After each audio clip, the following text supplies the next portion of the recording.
What's up, everybody? Welcome to Directly to You. This is the 52nd episode. I threw myself off how I said that. But I'm just like on the fly, you know what I mean? I don't have a rehearsed intro or nothing like that. That's the style that we got here. Yeah. And another thing we got here is Parker. What's up? Hello, it's me. Hi. I'm Parker. It's Parker. Yep, sure is. And we're part of a channel called Fanatix Four, youtube.com/Fanatix4, in fact. And you could become a channel member there if you're so inclined and you enjoy the content that we make so much that you want additional things for that, like exclusive emotes, loyalty badges, gaming time with us, free Switch keys from time to time. You can also do the same thing at Anchor, listener support, but that's more of like a tip jar sort of thing, unless you tip at the $4.99 level, just like on YouTube, in which case you'll get the perks that are not YouTube specific. Apart from that, I think that's all the housekeeping stuff. That's all the housekeeping stuff, right? Seems like it. I don't know. It sounds familiar. Yeah, you know. If not, somebody, Grimhane, let me know in the comments if that was all the housekeeping stuff. How you doing, Parker? Doing good. We had a lot of Pokemon stuff this week, so that was a lot of fun. Not enough Pokemon stuff. There's never enough Pokemon stuff. Before we get into the Pokemon stuff, what games are you playing, Parker? Well, I mean, we'll still be getting into the Pokemon stuff. That's still Pokemon stuff.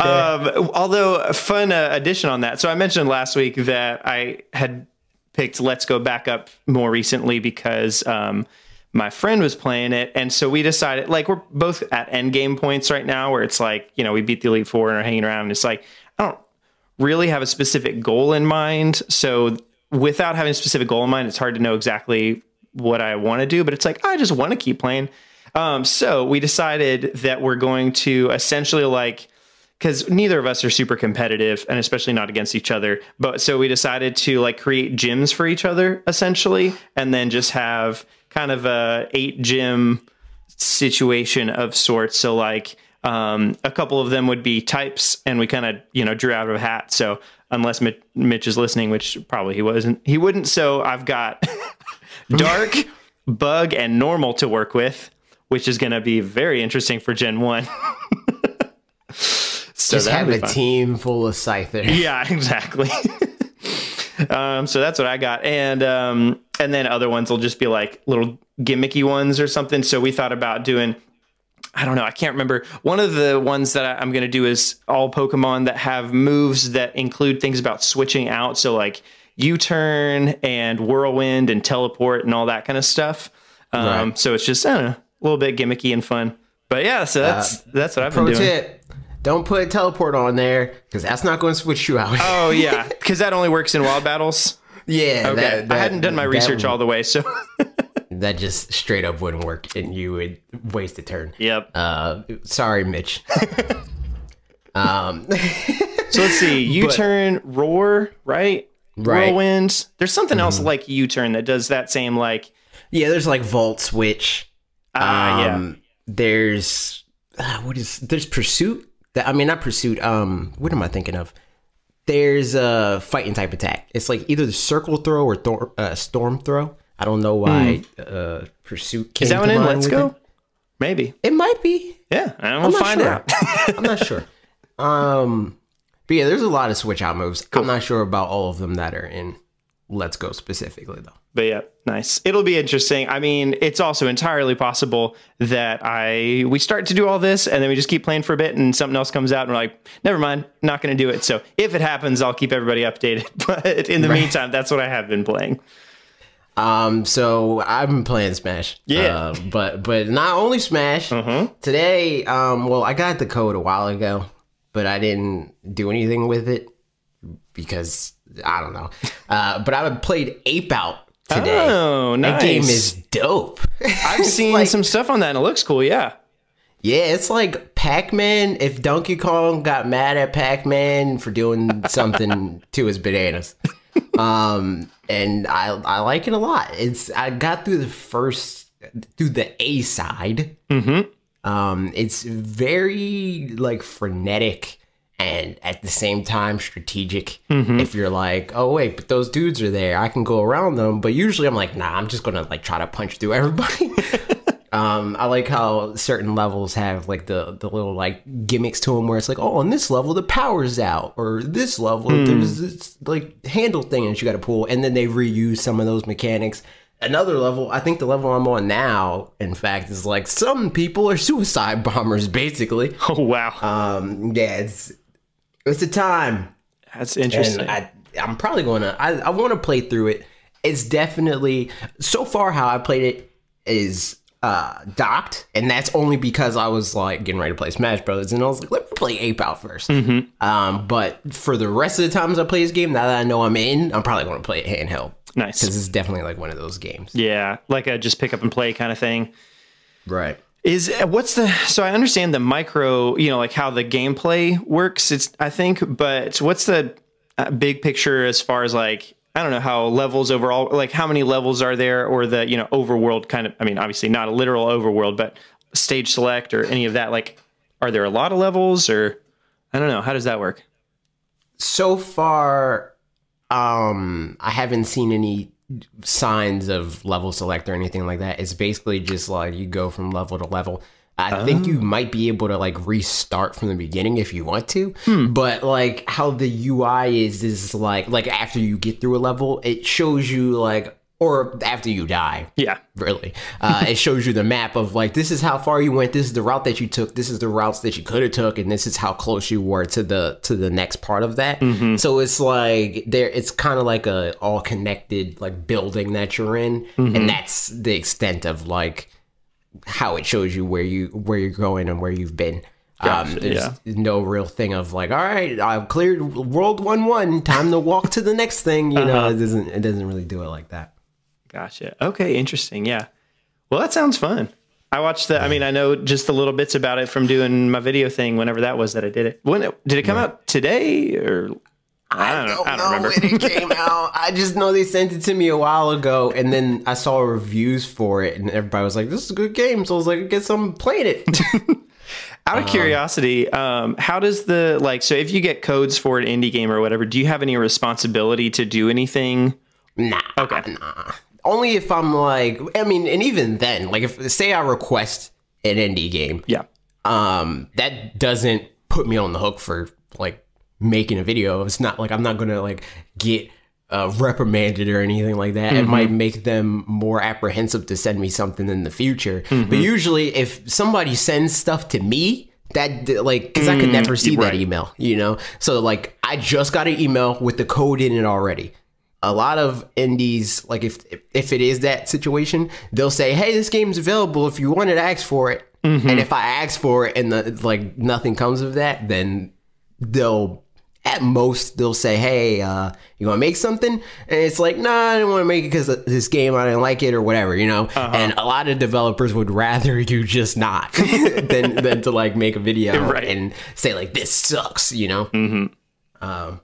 But a lot of the indie keys that I get, I just don't really do anything with because Smash Brothers mostly. Second of all, it's like they come too late to be worthwhile in terms of like making content about. And some of them have like embargoes where it's like they'll lift when everybody else has already made their reviews about it and stuff like that, and nobody cares about the game anymore. So it's just like it's not really worthwhile for me to pursue unless I like the game a lot. Yeah, or even probably for the indie team themselves at that point either. Yeah, that's true. True that. But yeah, that's probably all I've been playing, I guess. Here, I can check my Switch, but I think it is. Other than that, I played Pokemon Let's Go for minutes yesterday. Nice. Because Bob was playing it and he just beat the Elite Four and he was like, yo, I want to complete my Pokedex.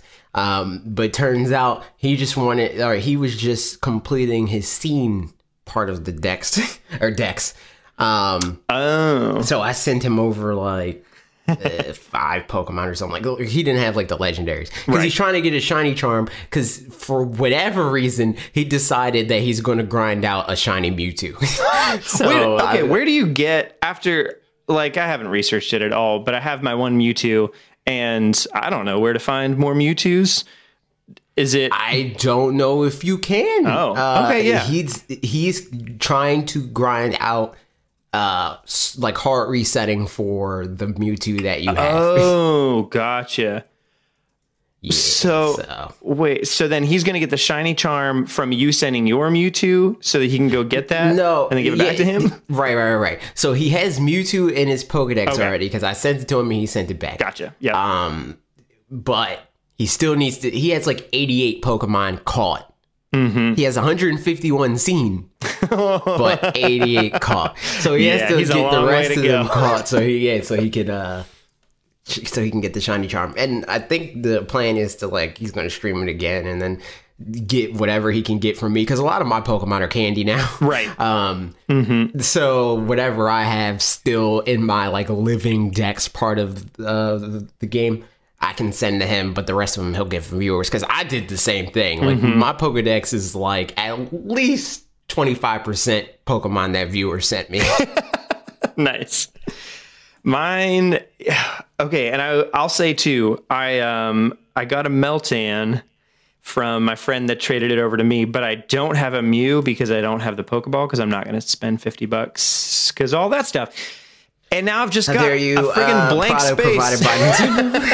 But I've got a blank space in my decks, and it's really annoying because it's just like 151. Like there's something that probably goes there, but sorry, you can't do anything about it unless you spend $50. I just don't really want to. So. I thought I heard somewhere that they're going to like make it available outside of the Pokeball at some point. That would be cool. Who knows when they'll do that? Just for my completionist-y kind of reasons, that would be cool. I'll probably never, ever have Melmetal. That was something I was talking to Bob about, where it's like, that's the one Pokemon that I don't have in my Pokedex. I'm glad that they don't count that. Yep, absolutely. And they don't count you either. So I'm glad that they don't count that for the shiny charm. That said, I still haven't sat down the shiny hunt. I've wanted to, but Smash Brothers. Yep. I've been kind of like, I've been doing catch combos and stuff, but not specifically shiny hunting. I just started doing Chansey stuff, and man alive, that gives you a lot of experience. So much experience. Did you do the whole 9 with the like support trainer thing and do 2 Pokeballs at once? No. Cause that's nuts. Yeah, that's like that feel. Well, I'm playing mostly in handheld mode. So obvious that. But then it feels a little bit gimmicky or cheating. But I mean, it's gimmicky either way. Oh, that's absolutely So I don't know, but I might end up. No, you know what? I play handheld more often. I'll probably never end up doing that. Yeah, it's not worth doing it on handheld. That's too much. That's too much. But it is a lot of experience. Yep. Like I think the highest amount of experience I've gotten from doing that was like 40K. Goodness. Like, yeah, man, it's a lot. crazy. Do you get more experience also from doing it in 2 players? Yes, because you get a sync bonus. Oh, so if you do it at the same time, it gives you like an additional however many experience. Okay, well, you might have just changed my mind. You got the ticket is to get a chain. Yeah, you get your first throw, you get the excellent throw. You get the sync bonus, and like it's a lot of experience. And if it's like XL or extra small. I got one that was like fairly early in a chain. It was like 3 or 4 in, and it netted me like 15,000 or so.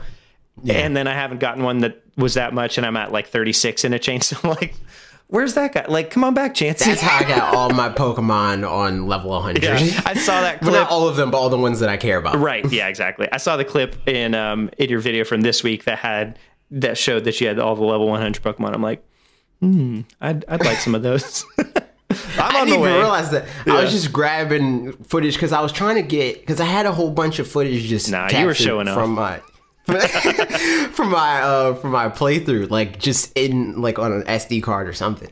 And I guess I deleted it, so I had to go back and like pull it from streams, and that's how I got that footage. But yeah, that is a thing that I have. Also, I just looked it up, and sure enough, the way Bob's doing it is the only way to get a shiny Mewtwo. So that's the only Mewtwo you get. Which, I mean, I guess you can always just bottle cap it out as far as...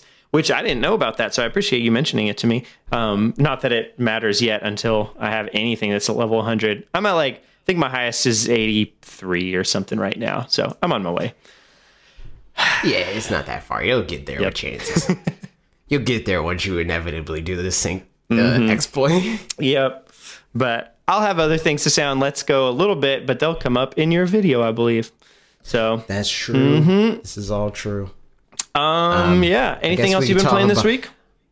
No, just Smash Brothers and Smash Brothers and Smash Brothers, and it's Smash Brothers. I'm using Pokemon Trainer still, and it's like, I just keep edging. I'm back and forth, and I think a lot of it is because I just always try to do dumb stuff with Pokemon Trainer, and I can't stop because I need the replays. Yeah. So it's like I'm just like always like, nah, I can spike him here, or I can kill him off the top of the level of waterfall, or I can get him with the pedal powder crap that I'm like. There's so many people that I just straight up dominated with Squirtle just because they don't know how to deal with the withdrawal thing. Yep. So it's just like I gotta stop doing that and just play safer, but it's just never gonna happen. Do you feel like just quality of trainer wise there's much difference between folks in Elite Smash and the people just outside of it, kind of where you're at right now? No, I think that so it's just a prestige thing. Yeah, it's just to be able to say I have this thing. Yeah. As far as like skill level, a lot of the people in Elite Smash, and even like where I'm at, like the right on the precipice of the 3.8 millions and stuff like that, it's a lot of like gimmicky people, you know, like right. the real like Elite Smash people are way over 4 million, you know. But most of the like in the low 3.9s and stuff like that, they just barely got there off of some sort of like a Ganondorf or a DDD, characters that people are too impatient to play against, or they use the lag that they have on their Wi-Fi connection to like throw people off.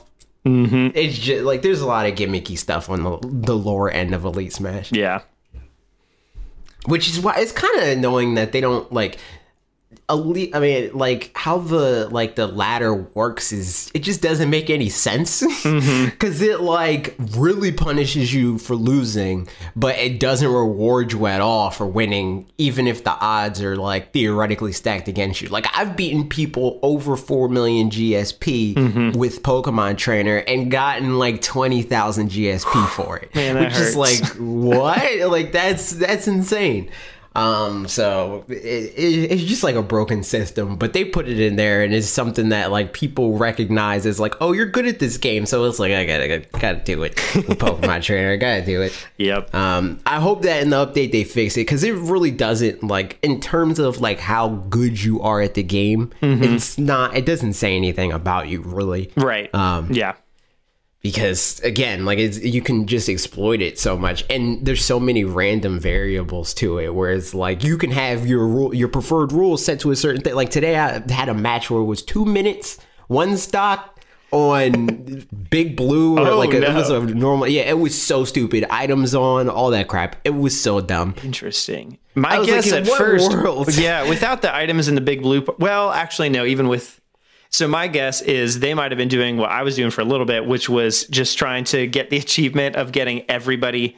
One of the challenges is get play as 50 different people in online. And so I just went through on like one stock, 3 minutes, and just played everybody for one stock, and tried to do my best and stuff.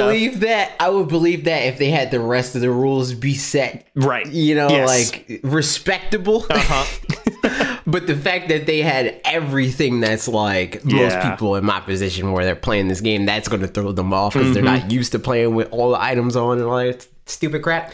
Yeah, I mean, I remember playing against. I was in college, and I was playing against my cousins that were like 12 and I don't know, like 14 or 12 or something like that. I don't know at the time. And we were playing items on, and I hated it because it was in Brawl, and I kept losing because I was just used to not playing with items, and they were just used to going for the smash ball.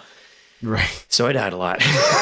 And I was like, this is so annoying because I'm so much better than you guys, but I'm kind of not in this scenario and the way that this works. And it was just really frustrating. The items completely change everything. Yeah. If you're not like wired to like go after them. Because then it's like a race for the platforming aspect of like getting to that item and then just, benefiting from that, which is not what I'm care about. It's real dumb. It's like it's fun and like friendlies when it's like, oh yeah, we've been playing like serious matches for a while, so let's do items on blah blah. But against randos on my road to Elite Smash, I would rather not do items on. Yeah, you know, absolutely. But we can talk about Pokemon now, I guess. I suppose. Yeah, we've got a bunch of Pokemon stuffs. Number one is the obvious thing: Pokemon Sword and Shield. Yes. We know about those now. Yep. Good timing with your video coming out right before it. So yes. It worked out. But yeah, long story short, some of the kind of hidden highlights, we found out about it on the 27th, which was Wednesday, and it's coming late 2019, which is what we all thought it was going to be. And the starters are Scorbunny, Grookey, and Sobble. And the game is based in the Galar, I don't know. How are you saying? Galar okay. region. I think they said it. Okay. They said it in the direct, I'm pretty sure. And I'm pretty sure it's Galar. Nice. I feel like I've heard way more people talking about it and then saying it wrong because of that than listen to their actual video. So I'm going with Galar then. Yeah. But yeah, so that's stuff. And then there's a lot more things, but we can kind of talk about this. You talked about this a little bit. You were on the Wolf Den Live on Wednesday. So this is some of these news bits are going to be repeat for you, but you get to talk to me about it now instead. Man, Wolf Den Live doesn't exist on this podcast. That's not a show that people heard of. Nobody subscribed to this channel is also subscribed to Wolf Den. No crossover at all. None at all. Hi, Grimman. But yeah, I talked about it on Wolf Den Live. So my opinion on like the basic stuff, like favorite start. What's your favorite starter? Which one? Sobble. I was about to judge you. Also, so you agree on the Sobble thing, right? Which thing of the Sobble thing? On Wolf Den, they kept calling it. Well, I think it was mostly Bob. I don't think Will Sobble? Even. He kept calling it Sobble. It's definitely Sobble.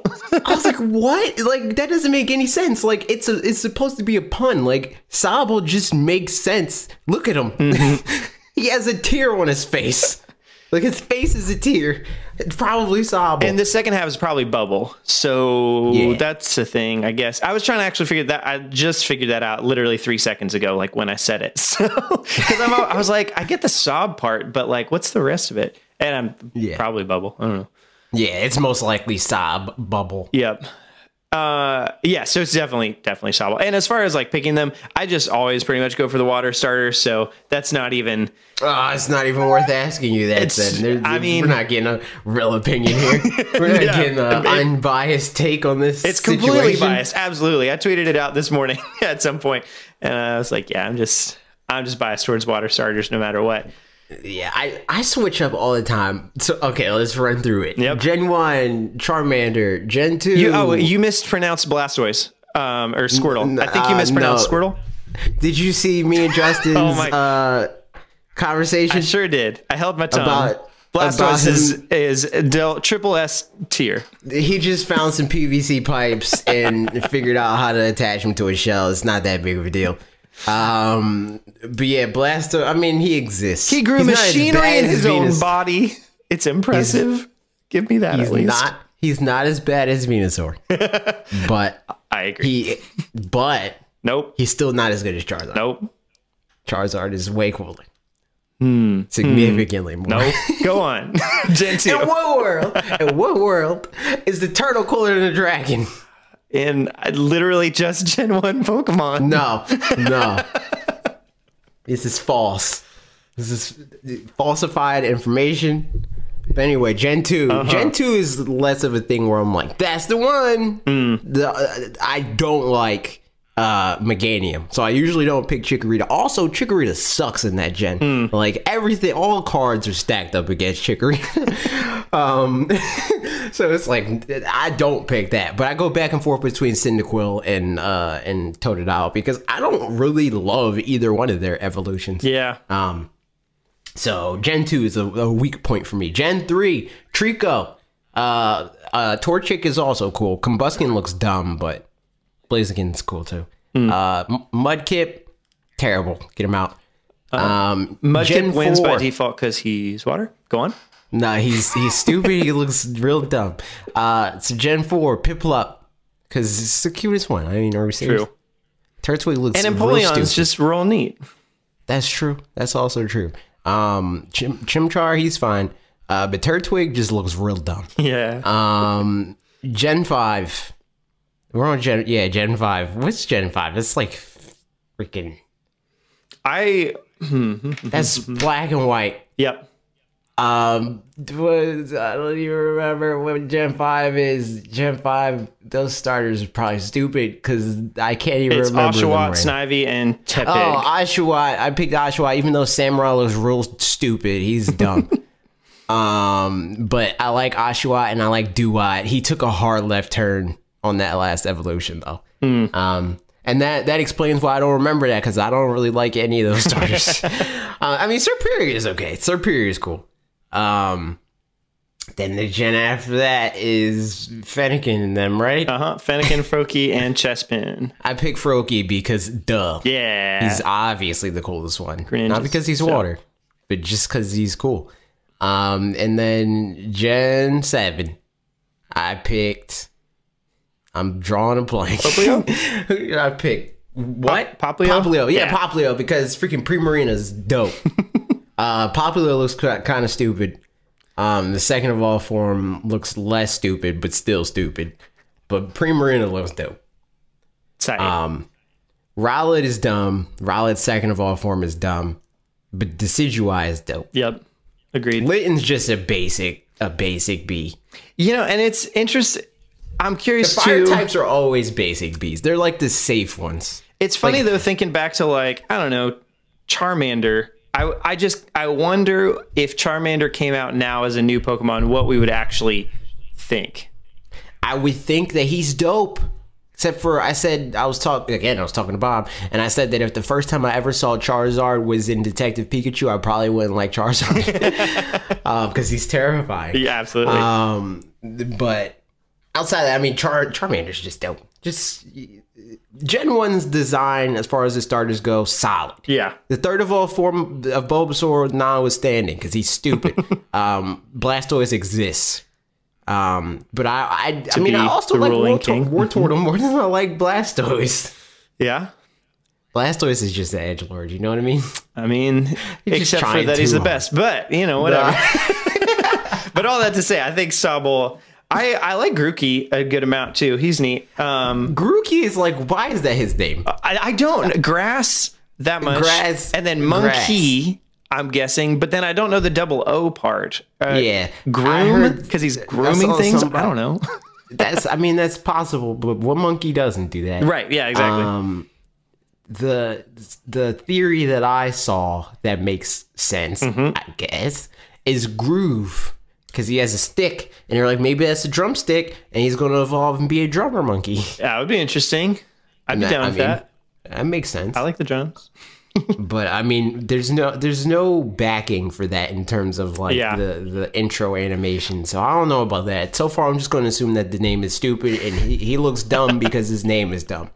Hopefully, his evolutions turn him around. Yeah. But my ranking definitely goes Sobble, Scorbunny, because Scorbunny is the safe one, and then Grookey. Yep. I also saw somebody had the I can't remember. I feel like I've listened to a billion people talk about this game now just because it's fun to content creation, all that stuff. But I feel like somebody pointed out that maybe they're each based on a sport of some sort, where like Scorbunny soccer, Grookey's probably cricket because the UK and whatnot, and Sobble is like water polo or something, which I don't know. That's probably one of those things where, you know, final evolutions will be really telling one way or another, but it'd be interesting. So when we see them in May, we'll know. I mean, I don't know. Maybe they'll pepper out information more frequently than that, but I kind of doubt it. Yeah. So as far as just talking about the game and stuff too, besides just the starters, I mean, thoughts right off the bat. What's there's a lot of things that we noticed in just the trailer, but what are your thoughts on those things? Okay, most pertinent thought. Real bummed out that random encounters are gone. Yep. That they're in this game. Real stupid. Yeah. Real dumb. They don't add anything to the experience. is another. Just in general, like this game just generally is very safe, and that disappoints me. Which is funny too, because they mentioned specifically like we're taking a lot of risks with this game or whatever, which I wonder if it's something where first they're showing us that they're going back to their roots, and then later they'll show us the quote unquote risk things or whatever. Yeah. But so far, to be fair, we still haven't seen like UI in battle, so maybe they'll change the battle system in some notable way.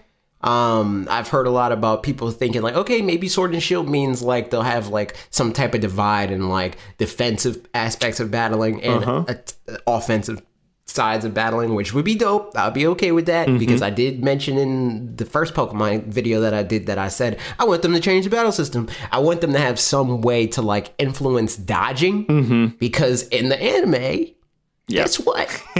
He doesn't just hope that Pikachu randomly dodges sometimes. He says, yo, that attack is coming. Move out the way. I thought he let Pikachu dodge because Pikachu loved him so much that every once in a while he would just heal himself magically in the middle of battle and he just has a really high evasive stat, Parker, clearly. But yeah, no, it's real stupid and boring to just pick like, okay, this is the attack that is the best one, and hopefully my luck is on my side, and I hit it that time. Like, nah, that's boring. Yeah, add more to the system. Yep. So I hope that that's something that we see. I mean, obviously, nobody would have guessed otherwise. But my video is going to be about this game on Tuesday, so I'm going to go deeper on thoughts about that. True, but just off the cuff thoughts, real stupid. If we don't see big changes in the battle system. Second most pertinent thought. Is this game gonna go full Europe and allow us to travel between another region, another region based off of a European country? Maybe Kalos? Question mark. Man, I doubt it. I mean, there's trains all over the place. Yeah. They're all over the place. That would be super cool. Yeah. Man, and like technologically speaking, absolutely they could do it. Just as, 100%. Like fitting it space-wise, enough memory, blah, blah, blah, whatever. Like they could totally do it. Will they? That's the thing. There's I think just this trailer in and of itself tells me that the hopes that I would have for like, there were balancing expectations and hopes. This is a little bit, I think, what I would have pretty much expected, but there are things, bigger and better things I would have hoped for. And that's one of those things where like, now that we've seen kind of what's been shown so far, then I don't have a lot of hope that they're going to do things like going between other regions. But I mean, it would be awesome if they did. It would just make so much sense. I don't know if you know any European people, but all the European people I know are always talking about how cool it is that they could just go to Paris for the day. Yep, it's super easy. So just let us do it. Just let us do it, okay? I want to go to Kalos. I want to get an ice cream cone, and then I want to go back. Because you hate Kalos, other than it's just amazing ice cream. Yeah, that's all I want. Got it. But I want the option to go to the Kalos. Like, give it to me. Yeah. Okay, next thing. One thing. Are these? Yeah, go ahead. No, you go. I was just going to say, I can't tell from this trailer 100%. Like, I watched the gameplay parts of it a whole lot of times and cannot tell if the camera seems like it's like free camera or not. Well, I probably wouldn't have got a response this quickly anyway. I was going to reach out to Golan and see if they were going to spill the beans on that. Because it does look like some of the areas look like it's fixed. I know. Because like, why would you put your camera like that if you're playing the game? But at the same time, this is people thinking, okay, let's make this look cinematic. So it could be like them positioning it so it looks a certain way. It could be them trying to throw us off. Right. But at the same time, it definitely looks like it could be. And yeah. And there are times that why would you be in the professor's, or at least one of the labs in this game, if there is more? It looks like there's more than one lab. And Game Explain pointed out that they think that there's multiple labs. And like some of the like shots that are in the game where it's like the girl it's a and close up on the girl. Yeah. Like when do we ever see that? Maybe it makes sense when you're at your house, or like just walking outside, because they have done that in the past, right. where it's like, look, you're starting your journey. Look at you, you're walking towards the Rhydon. Cool. Yeah. Or Rhyhorn. I always get those confused. So yeah, you're walking towards them. But in this case, it just looks way too close, or way too like in that trainer's face for it to be a fixed camera angle. But again, I mean, it wouldn't surprise me if it was. Yeah, the thing that, like, looking at the trailer, if it's not a free camera, then at least it seems like they're doing a good job, because like the camera angle does change a little bit. And some, like when they're walking over the bridge, I noticed that it like zooms out while they're going over the bridge and then back in as they've crossed over the bridge, and like a couple things like that. So it might be something where it, is dynamic and feels nice and like it flows well and looks good and stuff. Yeah. But still, I would much rather just be able to, have a camera that it just feels so much more immersive to be able to look at what I want to look at. Right. Which, it kind of feels dumb in some ways, but at the same time, I was like, no, like that's just part of games. That's what we do these days. It's definitely one of those things that makes it feel like a bigger deal. Yes. That's why everybody's like, I'm on the yokai side, even though from what I've experienced, the yokai battle system's kind of stupid. it's even more boring than Pokemon. Sad to say it. So just in that regard, it's like Yokai Watch Yokai Watch 4 specifically feels a lot more epic, right? Because you have the whole thing of like, yeah, man, I can do my own sweeping camera motions and stuff. So hopefully, yeah. But that's something I'm apprehensive on, because it wouldn't be the first time that they did the like cinematic camera angle thing, like when you're crossing bridges in Kalos and stuff like that.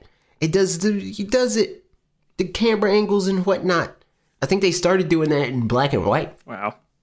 Even when they did the like dynamic camera angles and stuff like that. So not betting the bank on that. Well, sorry, what was the thing you were gonna say before I said that to you? I was gonna talk about the sports stadium thing. Yeah. That does not look like those battles look different in some way. Yeah. From like the wild encounters and stuff like that. Like just how it's set up, and maybe it's because like it's further in, or maybe they didn't select their attack and it's doing like the Pokemon Stadium thing where it's like the trainer didn't blah blah blah. But a lot of people again have brought up like maybe they're changing it up, and like even if it's just in those stadiums. Right. But it looks like there's more than one of the stadiums. So are those the gyms?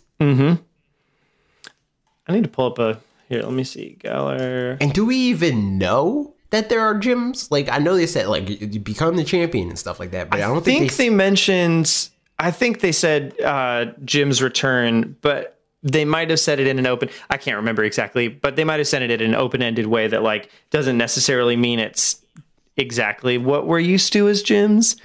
Right. I don't know. Let's see. I'm looking at the Galar map, and I'm just curious to see, or Galar. What did we decide it was? I'm pretty sure it's Galar. Okay, Galar. So, I'm just curious, like looking at the map, if you can tell how many gyms there are. So in that town, there's one. Over there, there's one. There's one. There's one.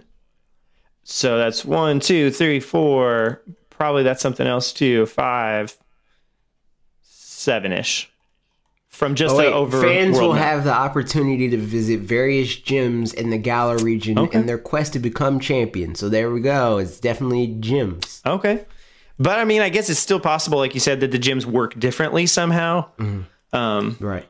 I mean, honestly, I think that's the thing. It's like most of what I'd like is just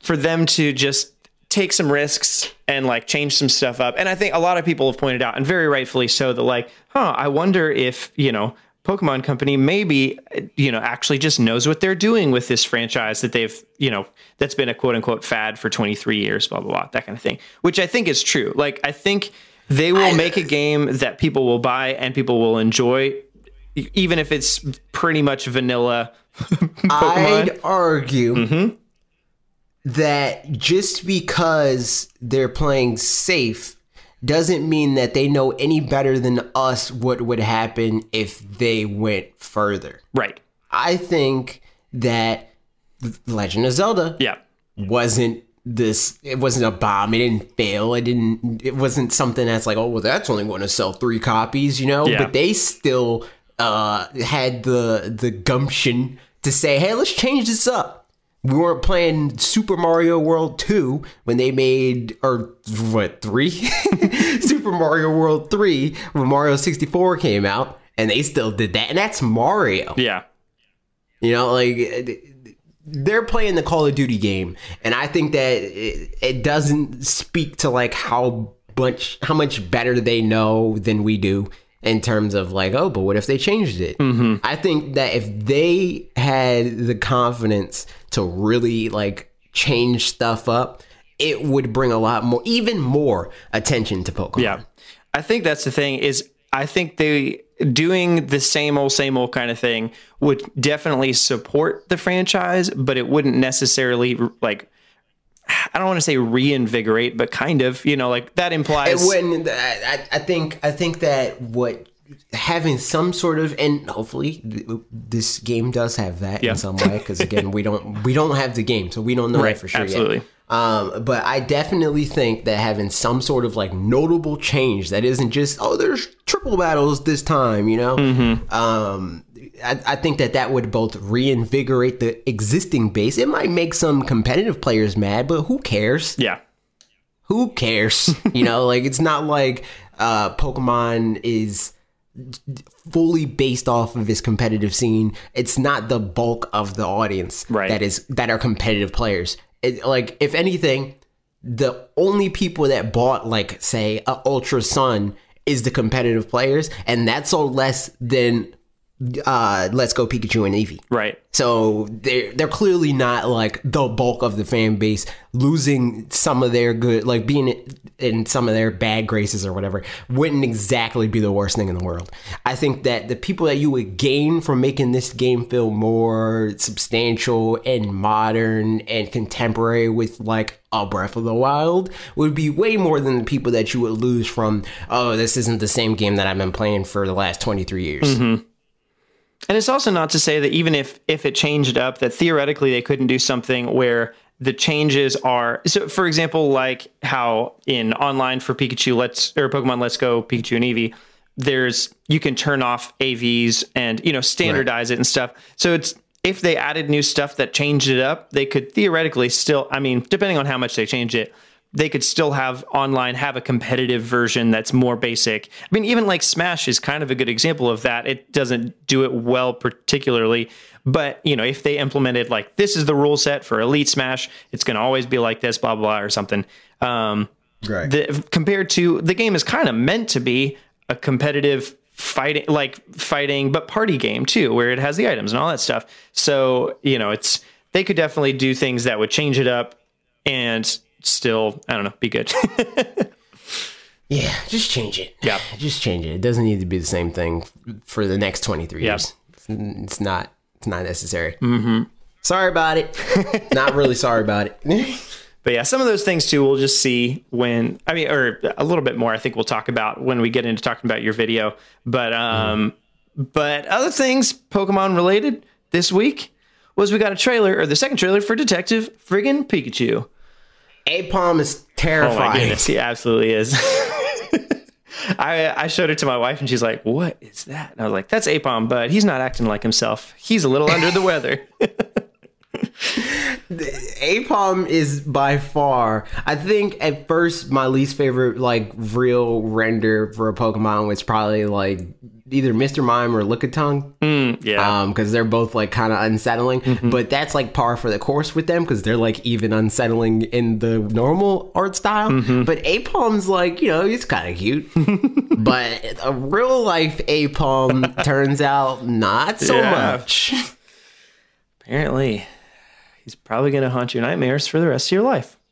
Clearly. But yeah, we saw, it was on Tuesday, we saw the trailer, and the movie still comes out May 10th. We know that much. And besides all just regular fun stuff we saw in there too, we saw the Mewtwo's in there. which did you play Detective Pikachu? It sounds like. Yeah. Cool. It makes sense. Yeah. A lot of the stuff in this makes sense. Like the I'm not going to get into it, but yeah, it makes sense. Cool. I'm super I'm more excited about this movie than I am about Avengers Endgame. Same. But like that's on brand for me. Yeah. Man, it's just going to be so good. It's for me, it's this Endgame, Captain Marvel, Shazam, and Star Wars Episode 9 are all somewhere in there, and I don't know. Oh, and Spider-Man. I'm so lukewarm on Captain Marvel, but this isn't a comics podcast. Right. No. So don't want to really dive into that. Somebody ask it in Q&A. Maybe I'll talk about how lukewarm I am on Captain Marvel. I mean, I think I've watched Will's videos, and I agree with a lot of stuff he said about like just I think the marketing for it hasn't made it seem like it's going to be that great. I'm just hoping, I'm excited to watch it, and hopefully it'll just be fun anyway. I mean, honestly, it's just one of those characters that like, it would have had, like, Captain Marvel would have had to go above and beyond for me to be interested. Gotcha. Like Guardians of the Galaxy, where it was like, what the, like, I don't care about these people. But then, like, all the trailers made the movie look super endearing and hilarious. So I watched it. And, like, Captain Marvel is in the boat of, like, okay, this isn't really doing it for me, and I don't care about this character. So, I mean, I guess I'll watch it because it's supposed to be, like, important to the plot. But the same thing happened to me with Ant-Man. Both of those I haven't seen because I do not care about Ant-Man at all. So it's like, one of these. They're fun little movies. I like the Ant-Man movies because they're just kind of low stakes comparatively, and so it's just fun. And there's one of the characters that I can't remember the actor's name, but he does a really fun job, and it's really good and funny. There you go. Also, really good and funny is the Pokemon trailer. Yeah. I want, and I've said this on several forums, several times. I want a Pokemon cinematic universe immediately. I even made a video about it. I want the realistic blockbuster Pokemon movie. And people are like, I don't think Pokemon needs that for a movie to be big and stuff like that. Lo and behold, guess what we got? We got Detective Pikachu, and it's the one that people are actually excited about. On, like, again, we talked about this a little bit before the podcast, but we were talking about my brother. He really likes sports. He texted me. He was like, yo, see that Pokemon movie, right? That's great. He would have never did that with freaking Pokemon the movie 20 or whatever, you know? Like, but he did it with Detective Pikachu. Yep. And that's what it has that blockbuster, like, event feeling to it. It feels like a Marvel movie sort of situation.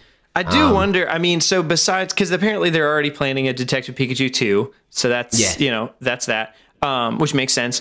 I don't know how, like, just, you know, gotta catch 'em all typical Pokemon story would work in cinematic, you know, an Ash Ketchum type story would work. I think that they could do so much with a Pokemon universe, and it doesn't even just have to be, and I joked about this when I was like, I want an Officer Jenny buddy cop movie. I want a Pokemon trainer movie. I want like a Nurse Joy, like emergency room drama or something, you know. Like I want all of it. Give me every aspect of the world, like in the Pokemon cinematic universe. I want all of it. And I think that the easiest one for them to do would be the trainer thing, and they could go the Ash route, or they could just do another trainer. And then just attach it to some kid that everybody's excited for, like Finn Wolfhard, like him. Make him be a new trainer. He's a young go-getter actor, dude. Yeah, he's like the Stranger Things kid. Good job, Finn. No, that would be really fun. Or that just made me think of, there was so apparently they're doing a live-action My Hero Academia movie at some point. Right. And somebody made a fake poster for it that had like Michael Cera as Deku and The Rock as All Might. I saw it. It was just so funny. The poster was great. Yeah, but I guess the thing that I'm not sure if it would work for, like, just a whole, you know, kind of the adventure of start to finish Pokemon, Pokemon trainer kind of stuff. I don't know how you'd be able to fit that well within a 2-hour, kind of medium. And obviously I'm not a movie writer, so that's not for me to know probably, but I'd just be interested in seeing. They could go along the same route. We need a lot of montages, I think. Yeah, exactly. Like Pokemon Origins, like it did the same thing where it's like it consolidated Red's entire journey from day one to catching all 151 Pokemon in 4 episodes. Yeah. So I think that they could definitely like figure out how to consolidate it. And it doesn't even necessarily have to be the full journey in one movie, right? And also, like, no one says that it has to be like an origin story. Right, it doesn't have to be like, okay, he got his Bulbasaur, the worst one. He got his Bulbasaur, and we're going to see him go all the way to Elite Four. It's like we could be in the middle of it. We could be at the end. It could start at the Elite Four, and then we work our way back. And then, like, that's how they're like, okay, we're going to do this across several movies.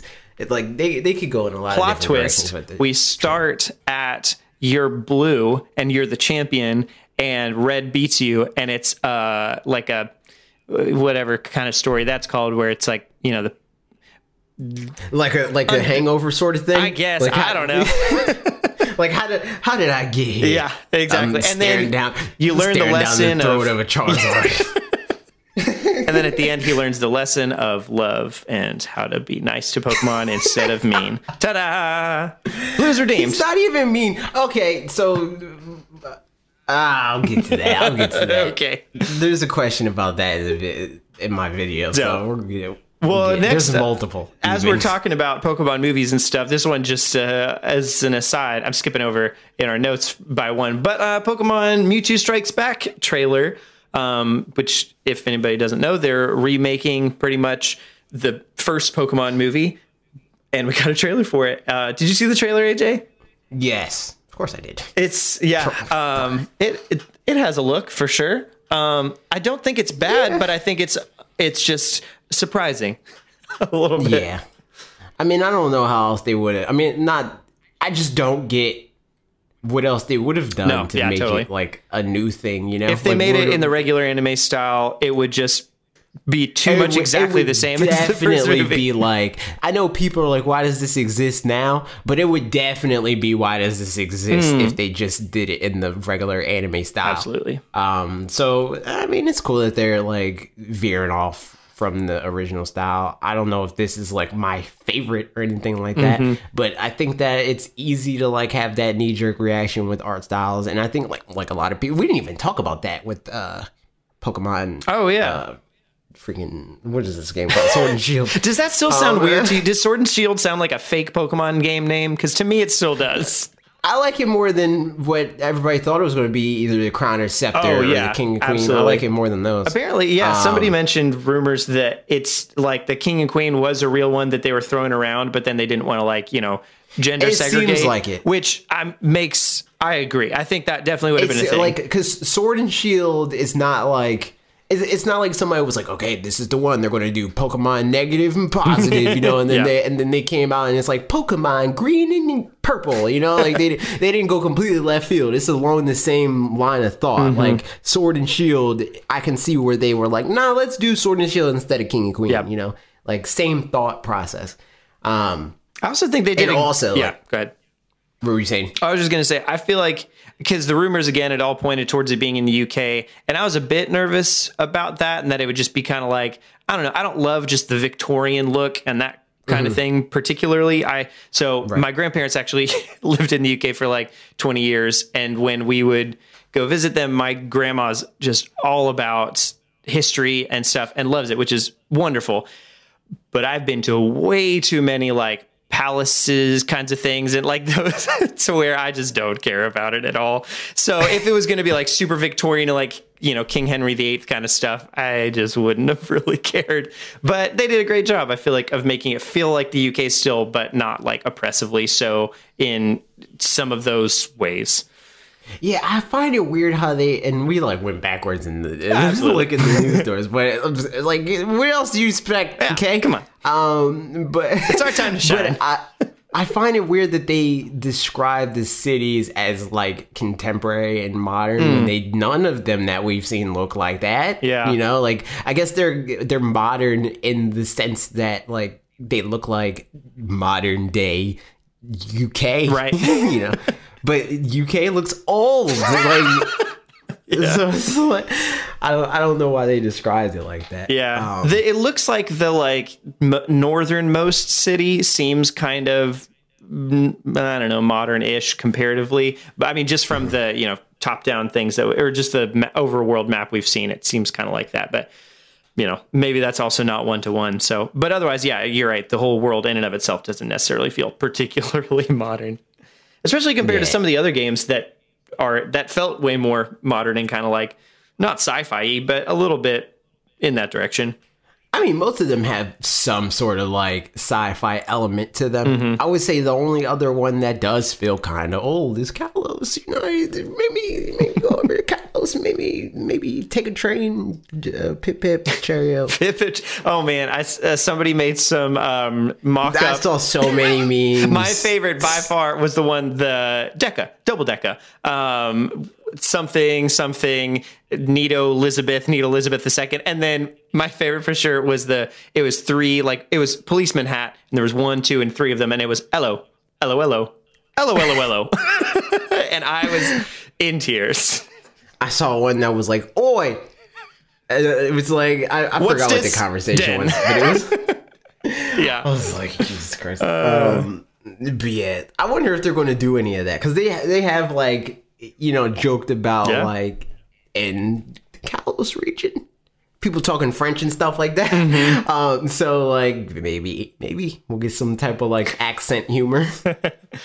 Oh, it'd be like so their fun. weird like Britishisms. Yep. Are we going to see people spelling color wrong? Is that what's going to happen here? Man, so that's I grew up learning to spell color and favorite and stuff that way. You learn how to spell color wrong? Then I got super confused later in life because I was at school and my teacher was like, well, you spelled neighbor and color wrong. And I was like, no, I didn't. What are you talking about? And she's like, yeah, you spelled it wrong. I was like, no, that's how you spell it. And then, lo and behold. So I've been confused the rest of my life. Like, I know both ways are technically right, but I don't know whether to stick to it. No. In this household, they're wrong. I want to see people comment. It's not wrong. That's why I'm fishing for it. Yeah, there you go. But yeah, I wonder if they're gonna spell it like that. Yep. I don't know. I wonder if we're gonna get any goofs and gaffs. Here, let's finish up the last couple news ones because the last couple news ones are pretty quick, and then we'll get into talking about the other things because there'll be more fun things again. And we got a lot of questions, I feel like, this week, but I don't know. We'll see. Yeah. Quick one. Well, maybe not quick, I guess, but the controversy over the Resident Evil Switch port prices. This stuff. Yeah. Yep. It's like to some degree. So, okay, to fill folks in on kind of just the details of it. When the Resident Evil Origins bundle, which is Resident Evil 0 Remake and Resident Evil 1 Remake, came out on PlayStation 4 and Xbox One and all that stuff, they were $40 or $20 each digitally. And when Resident Evil 4 came out digitally on those platforms, I think it was $15, maybe $20. I don't know for sure. But all of them, each of them digitally are $30 on the Switch. And the bundle, instead of being $40, is $60. So it's a lot more expensive. Yep. The Switch tax, as some may call it. I think it's dumb. I don't really care about Resident Evil. I'll probably get the 4th one. But, I mean, in all fairness, I'm probably not going to have to pay for it. So, but it is still very stupid. I get why they feel like they can do that because it is a new release and like pricing's not set like that. Yeah. It's not a thing of like, oh, this is an older game or this is elsewhere, so I can charge less for it. Like when they put a Disney movie on Blu-ray, they're not going to charge you what they charged for the DVD. Right. It's going to be more expensive. So it's just like, that's just how stuff goes. And it sucks, but I mean, what are you going to do? Yeah. And I mean, it's also, I understand why digitally they cost the same price, that they're $30 each because of I think honestly what forced them into it probably, this is my, just assuming all like good intent on Capcom's side, which we can't necessarily assume, but yeah, it's that they had to do the Switch cart and that would be too much money for them to be able to charge $40 for the bundle, even though one of them is digital anyway, but it's a $16, I mean a 16 gig cart. So like, I don't know. Maybe that's just, too expensive to warrant a $40 one, but I kind of doubt it. But whatever. Yeah, I doubt it's too expensive. Yeah. I think they're trying to make more money. Yeah. It's definitely not a thing of like, this costs too much and we wouldn't make a profit if we charge like at cost or whatever, Yep. So, but I mean, at that point, like if say they were forced into a corner and had to make it $60, then that kind of therefore presupposes all the rest of it, where like, so it has to be 30 and 30 on the eShop because it has to be the same digitally as it is in retail. And then they wouldn't want to make Resident Evil 4 a different price because then people would, I don't know what their logic is, but then people would like buy Resident Evil 4 more than they'd buy the other ones, which is going to happen anyway. Come on. Yeah, they're going to buy Resident Evil 4 more than anything. Because that's literally it's the only one I care about. Right, yeah. Even a little bit. Yeah. So I'm not going to get the other two. Yep. Unless Capcom sends it to me. But I'm definitely not going to get the other two if I have to pay for it. If I have to pay for it, I'm just going to buy 4 and call it a day. Yeah. I mean, but this is also the kind of thing that we see people complain about. And then like the, 12 of us that are complaining about it, buy it anyway. I mean, everybody else ends up getting it and stuff. I mean, like I've heard a lot of complaints about the Final Fantasy IX on the Switch that it's $21 when it's an old game or blah blah, and they haven't fixed some porting issues or whatever. But it's been number 1 on the eShop for like a week and a half now, so Rip. It's gonna be all right. Yeah, because most people don't split hairs about that stuff. They see it, they're like, I went this game, it costs a price, okay, I'll pay for it. Right, exactly. But like the people that we see complaining about complaining about things on the internet are like following like Wario 64, looking for the best deals and stuff like that. Like, but the bulk of people buying games don't even know who Wario 64 is. Yeah. So like they're not really like thinking about prices in the same way. It is funny too. Like I don't realize how not in the mainstream media I am until I pointed out to my wife that some tweet had like, I don't know, 860,000 likes on it, which I was like, I think that's the most likes I've seen on any tweet ever. And she's like, oh, really? That's not that much. Because the people that she follows are like, I don't know, bloggers or whatever, like folks that like Kim Kardashian tweeting hi, sure, and right, getting 3 million likes. Yeah, and so that kind of thing where it's like, that was by far the most tweets I'd seen on something. I think that was Ryan Reynolds actually on his video. Makes sense. So makes sense. It's probably a low day for him too. Yeah, he's like, oh, only 800,000 likes. Did you see his, I mean, I assume so, but him talking about becoming Detective Pikachu and that whole thing. I just saw the one where he was like holding the Pokeball or something. Yeah, that one. It was the one where Blake Lively was in it for a minute, and he was like, but when my kids come to Detective Pikachu this summer, or when they come to the movies this summer and they look up at that screen, they're darn well going to see Detective Pikachu. And she's like, end up on Pokemon again? But anyway, it's true. I am going to, this is another Pokemon thing. Yep. I'm not changing the subject, but Pikachu said hell. He sure did. What's up with that? Yeah. Just wait First for all that. First Pikachu's talking to Ash, and now Pikachu's saying hell. What's going on? I mean, he's a surly little Pikachu. He's telling you what's up. Pikachu's just all over the place. He is. Yeah. I mean, if I had a Pikachu, he'd be saying hell. That much I know for sure. New comic app. This one's real fast. New comic app Izneo is out on Switch. It's kind of like Inky Pen, but just different comics, I guess. So kind of like Inky Pen. So like, why? Yeah. Do any of you have Inky Pen? Is that something that like you saw Inky Pen and you were like, yep, that's me. I'm going to pay for that. I wonder, I didn't look up any of the like content of what this one has as far as what comics. It had a bunch of Assassin's Creed comics, so I don't know what that's about, but whatever. Because that's just what they promoted on there, which also goes to show like just put Comixology on there. Yeah, just do it. Just put something that people are actually already paying for, right? And not expect them to have this other like random subscription. Yeah. But if you're into comics, there it is. There you go. So have fun. Something else that you could be having fun with is Nintendo of Japan is hiring some people, like graduates out of college and stuff, and then also posted, information about their company. And good golly, there's some interesting stuff. Just as far, okay, more like, I guess maybe it's not that impressive, but just, to a late 20s. I don't know. I'm late mid-20s, 27, whatever that is.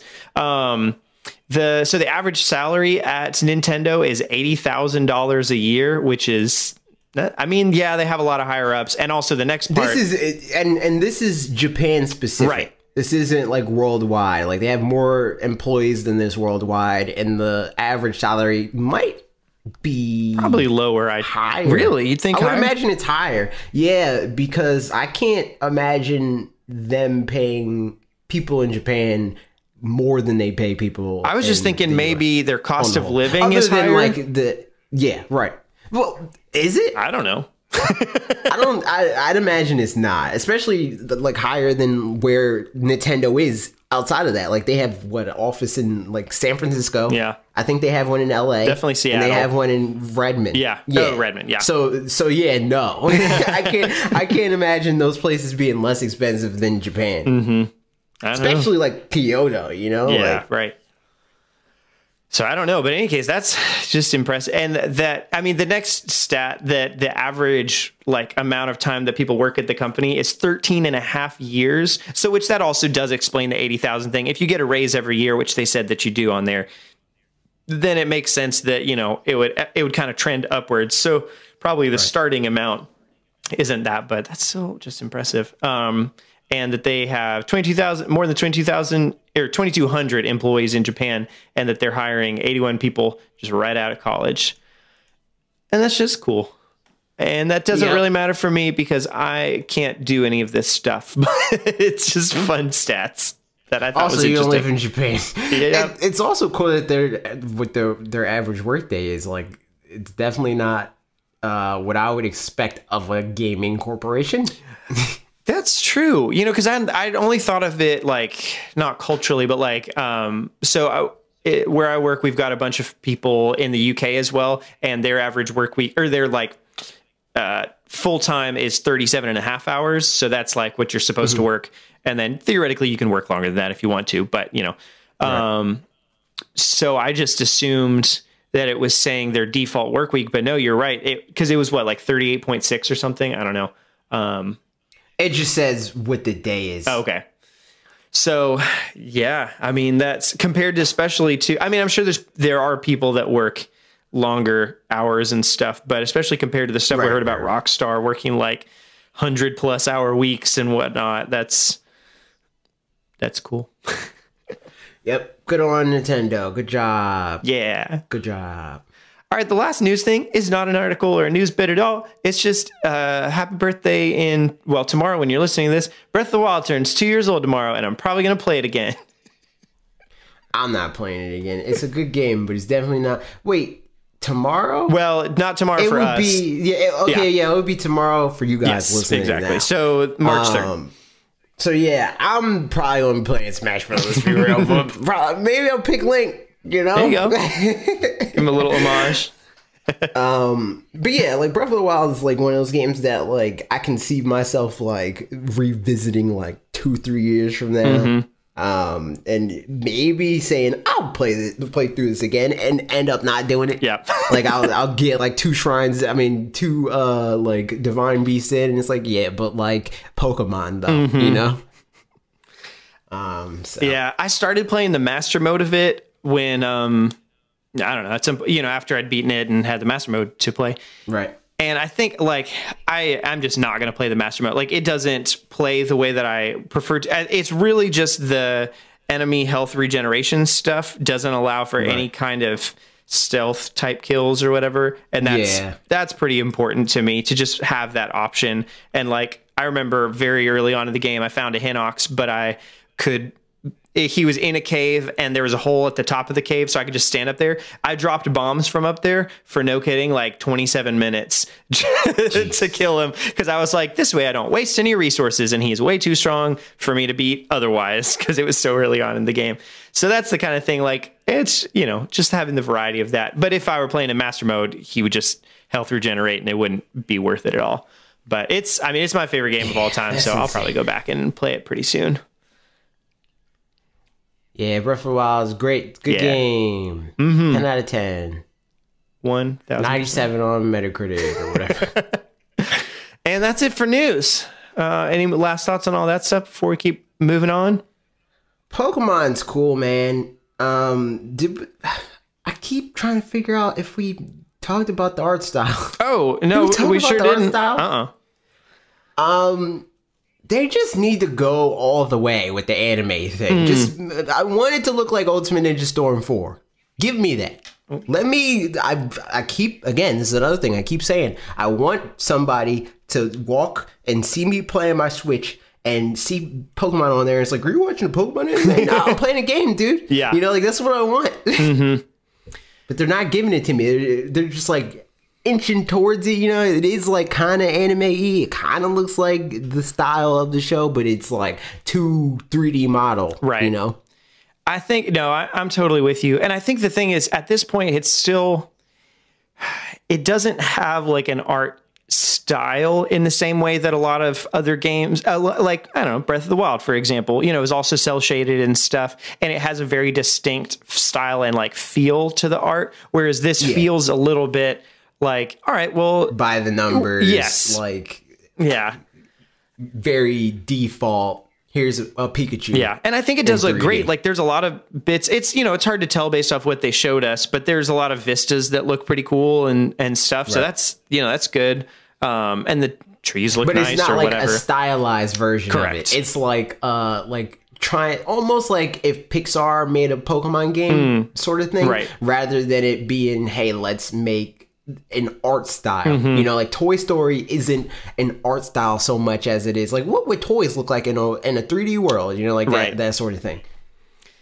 Yeah, so I was a bit disappointed by the art style. Just, I was glad that it looks better than Let's Go, for sure, to me. Mostly their faces was what I was like, that was, or just the human character models in Let's Go, I feel like look kind of not quite chibi, but sort of in that direction. And so I was glad to see that these characters, they went back to like the Sun and Moon, like full size. Yeah, exactly. And that's what it honestly just, it kind of seems like an up-resed and more detailed version of Sun and Moon art direction than anything else. I don't know if it's up-res. Right. I think they're using the same models even. Granted, those models were overkill for the 3DS. They were overkill. So they'll probably be using those models for even longer still. Yep. But I just like put different shaders on that. I think that if it was like even more, like I said, cartoony, like that would have been, I would have been way more impressed by that. It looks fine. It looks like the safe, like, okay, this is what a 3DS game would look like if 3DS wasn't anemic. Yeah. You know? So.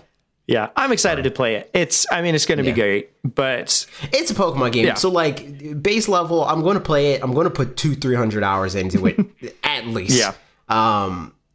But again, I ain't going to lie and say like, this is the best thing ever. I'm so impressed. Yeah. And I'm hoping there's still, you know, some things that they have yet to reveal besides just like, and look at these cool new Pokemon, which, I mean, obviously, yes, there should be cool new Pokemon, but if that's the only thing that's left to reveal as far as like, you know, what's supposed to wow us or whatever, then I don't know. That's a little disappointing. Yep. But there were a lot of things they could do, and some of those took from, or could have taken from Pokemon Let's Go. And some of them maybe still do. We just don't know yet and haven't seen them yet. Yeah, we don't know. But you talked about a lot of those things. So let's talk about that. Stuff. Your video, it had some good points, but I disagree with a number of them. No, I don't. More just have things to add on. So yeah, here we go.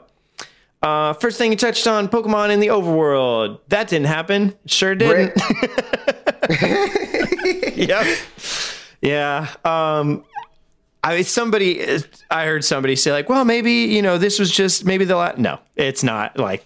Yeah, no, like that would definitely be something that they're parading out. Like, we're doing it again. Right. And bringing it back. I mean, and I understand the decision not to in only the practical way of they knew ahead of time, we're going to do this for Pokemon Let's Go. It's going to be a special thing for Let's Go. But I don't think Let's Go was them testing the water with it, at least not for this game. I think it was just a decision they just made. Like they're definitely like on a TikTok sort of situation where like they'll do a thing. And if they're going to adopt it, it probably won't be in the next immediate game. It'll be in the game after that moving forward. Right. And also, there's a lot of stuff that they just do sometimes and never do again. Yep. So it's like, and like even like super basic stuff, like Pokemon Diamond, they had like, you can clean your badges. And then, and I think, yeah, Heart Gold. Or maybe it was Platinum. You could still do it. And Heart Gold, you couldn't clean your badges in that game. So it's like just small stuff like that, where it is like two like halves of Game Freak of like, okay, you guys are on this game and we're on this one. So I guess there's just like a lack of communication in that regard, where they're not like borrowing each other's ideas that close. Yeah. I mean, to release of the other thing. And so Masuda directed Let's Go Pikachu and Eevee, but Ohara. Yeah, him. The O guy directed this one, and I think he also did Sun and Moon too. Is that right? Or Ultra Sun and Ultra Moon, maybe. Yeah. Okay. Yeah. So I wonder, you know, this being the first Pokemon game that he's directing, it's possible too that, you know, his mindset is, I want to prove myself as a guy that can like direct Pokemon. And so he's maybe less willing to take chances, whereas Masuda's done a bunch. And so with Let's Go, he was like, oh, this is the one where we can just take a bunch of chances and kind of do whatever we want. And, you know, so they went out into that. But yeah, Pokemon in Overworld would have been awesome. Especially you mentioned like immersion and just, which that's all I really want out of Pokemon, is them to just make decisions towards feeling immersed into the world. Omori, as his name. Omori, okay. Omori. But yeah, immersion and stuff. And I think as far as, so just, I mean, taking, you know, with Pokemon Let's Go, the whole, like, you know, it's not going to be random anymore. If I see, you know, a Pokemon in the overworld, just be like, oh, cool, that's a Kangaskhan, like I haven't seen him. No, like, absolutely. I specifically didn't trade. I traded some Pokemon in from Pokemon Go that I knew, like, I don't know, Dratini, for example. I don't know why, but I traded that one in so that I could go ahead and start getting it evolved. But then I didn't transfer in Scyther and Kangaskhan because I was like, those have really low chances. They're kind of rare and fun Pokemon, so I'm going to let myself get to just have fun, you know, trying to find them. Oh, shoot, there it is. It's right there. And that was exactly what it was. Like, it took, you know, probably 30 minutes each to just kind of keep moving around, and maybe even longer for Scyther. But then I finally found them, and it was really fun. And so I think sticking with that, like, they can totally make it work. Also, yeah, I just don't like, and this is like usually the premise of these videos, I don't like people making excuses for Game Freak like they're an indie dev. I hate that. I hate it. They're not a small company, and Pokemon is not a small property. And even if they were, I mean, so like somebody pointed out that they only have like 150 to 200 employees as opposed to Nintendo's teams that have whatever. The thing is, they don't have to have that small of a team. Exactly. If they do, cool. Because Nintendo has over 2,000 employees that they would throw at Pokemon. Absolutely. If need be. Yeah. And there's other companies that they could... Bandai Namco is freaking selling themselves to Nintendo for pennies on the dollar. Yeah. So if they really wanted the extra manpower, they could get it. Yep. They just want to be safe. It's just a lot more profitable, which if any other company, hey, guess what? If EA did this and they were like, okay, here's this property that's making billions upon billions of dollars, and we're just going to put a staff of 100 people on it so we can maximize our profits, everybody would be pissed. Yeah.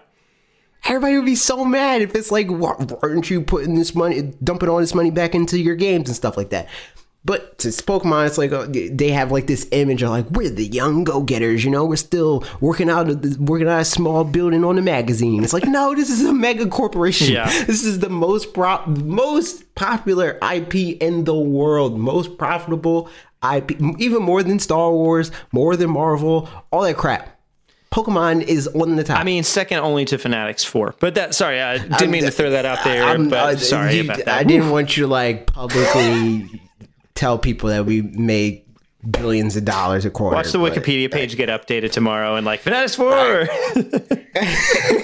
lasts for like 3 seconds until someone's like, that's unsubstantiated, and we're like, nah, yeah, that was it. But yeah, no, like I just don't like that. I don't like this whole thing that everybody's making excuses for Game Freak as if they're freaking like Chucklefish, you know? Right.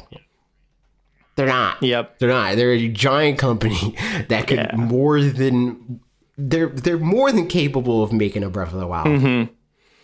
Yeah, I mean, and that's the thing. As far as, you know, with the immersion and stuff, some of the things you talked about at some point is that the, well, actually, I think it was your next point, but with the Pokemon interacting with the environment or whatever, my, like, dream or goal or whatever, like, what I would love is pretty much like Breath of the Wild sort of, you know, a way of making Pokemon work well in a Breath of the Wild kind of open world environment where you can explore and go around. Like, I mean, Ash in the show isn't like, oh, you know what? Next, I'm supposed to go to Vermilion City, and then bloop, bloop, bloop. You know, like he's just going like, we'll go here next, just because he wants to. Yeah, a lot of times he doesn't even know. Yeah. People are like, yeah, you should go to this place next. Yeah.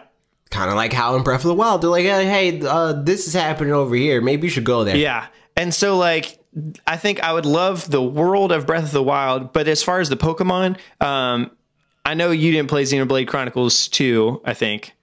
I did. You did. I put 16 hours into it. Oh, that's nothing. I'm just kidding. I know, exactly. But as far as like the Pokemon go, I would love for them to interact with the world more like the, you know, monsters, animals, whatever, creatures in Xenoblade 100%. Chronicles 2. Yes. That's, please. Yeah, because they just do a good job of like, I mean, some of them are kind of, in Pokemon standards, some of that would be kind of annoying. So like a little bit less aggro than some of them give. No, I don't want that. If I see a freaking ride, it's just like in the show. Yeah. It's just like sometimes they run into a Pokemon and it's this big wild, maybe he has a thorn in his foot and he's pissed. Put that in the game. I mean, I definitely want, I'm not saying I don't want that at all. I'm just saying there were definitely some times in Xenoblade Chronicles 2 when it was like a ranged dude or whatever that like I could not run away from it. And it was the most annoying thing. I think the biggest problem with that in terms of Xenoblade is just that the hitboxes don't make any sense. Right. Yeah. Where it's like if they're attacking you, they're attacking you. But in Pokemon, I think that they could say like, oh, shoot, he's using a hyper beam. Run away from it. You know? Yeah, exactly. And then he's down for a minute anyway from that. Yeah, so I think, but something more like that. That's what I would just absolutely love from Pokemon. And yeah, and I mean, I kind of touched on that in terms of like how nature would like determine how they would interact with you and each other, and that would make like help you make your decision of like, oh yeah, I want to adamant Charizard. You know, I don't know why you would want to adamant Charizard, but. Yeah. And the other thing, I can't remember if you mentioned this specifically or not, but so like the fortune teller stuff that would come back, but also correct me if I'm wrong, but being able to judge your Pokemon and see their IVs as easily as you can in Let's Go. I think that was a new mechanic for Let's Go, wasn't it? No, the judge started in Gen 7. But did you have to go to someone to find out, or was it always, great. No. I mean, no, even I think it started in Gen 6. It might have been Omega Ruby. Oh, okay. That they did that. But that was when you had to go to somebody. Right. And Gen 7, they put it in your PC. Nice. Then yes, it's definitely easier now because your PC is with you at all times. Right. You don't have to go to your PC to figure it out. Yep. So yeah. Yeah, that's why I didn't bring that up, because it's not a new mechanic. So yeah, in that case, I mean, also that's good because that means it's definitely coming back. Well, you know, relatively definitely. We don't. Just because, I mean, if it was in Gen 7, which is like a standard one, and Let's Go, which was a kind of weirder one, then theoretically, you know, one could assume. But I don't know. You mentioned a lot of other stuff, and a teller. lot of it was good, and I had thoughts on it, but I think some of it will just come out in the comments as well. The portable, I mean, speaking of the portable PC thing, I think some way of doing that would probably be good, but a more limited way where, like, if you're, because sometimes it's just a pain to have to go back to the Pokemon Center to do it, not in a like challenging way, but just in an annoying way. But then maybe if you're like, it's I mean, it's like a cell phone or something. If you're in a cave, which is supposed to be a challenging area to go through in that respect. I mean, now we're gonna have dumb old random encounters the whole way. Challenging. Blah, blah. Right. That kind of it's an annoyance still. Yes, right. Yeah. And so, but I mean, like, if they want to, they could just disable your box when you're going through there. Service here. Yes, right, exactly. So it's just, you know, a logistical thing if they explain away a reason. Well, like, you're not going to be able to do that going through this area for this reason or another. And so, like, you have to, you know, kind of maintain your Pokemon and use potions and whatever. But besides that, I mean, it's just like, there's just sometimes where it's just more convenient to be able to switch out Pokemon on the go. I don't know. But we'll see what ends up happening. Maybe they'll do like a retainer sort of situation where it's like you can have one Pokemon that like you can pull out and swap out and do all that stuff. But I just can't see them. I think that they're going to do the whole, like, you got to go to the Pokemon Center to transfer it in and out. Yep, I think so too.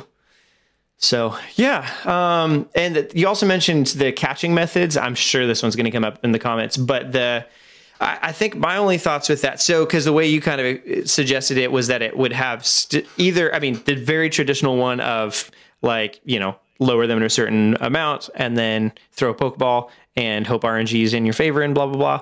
Or the newer Let's Go way with the kind of go mechanics. Not necessarily or. Like both, a combination sort of, but give you, so like, okay, picture it like this. Like, you know how like when you're playing in handheld mode, you can press the A button whenever you want and it'll throw it in the thing, and then like you don't really have to line it up. You don't have to do motion really. If you want to do the go route, instead of doing the wild battle, you just go straight to your bag and then throw the Pokeball. Right. Rather than you're holding a Pokeball because you have your default set to not like that. Yeah. Or you do the weakening thing, and then maybe you don't want to bother with the go mechanics. You just tap A and then you throw the Pokeball, and then you don't have the additional benefits of hitting in the middle of the circle and all that stuff.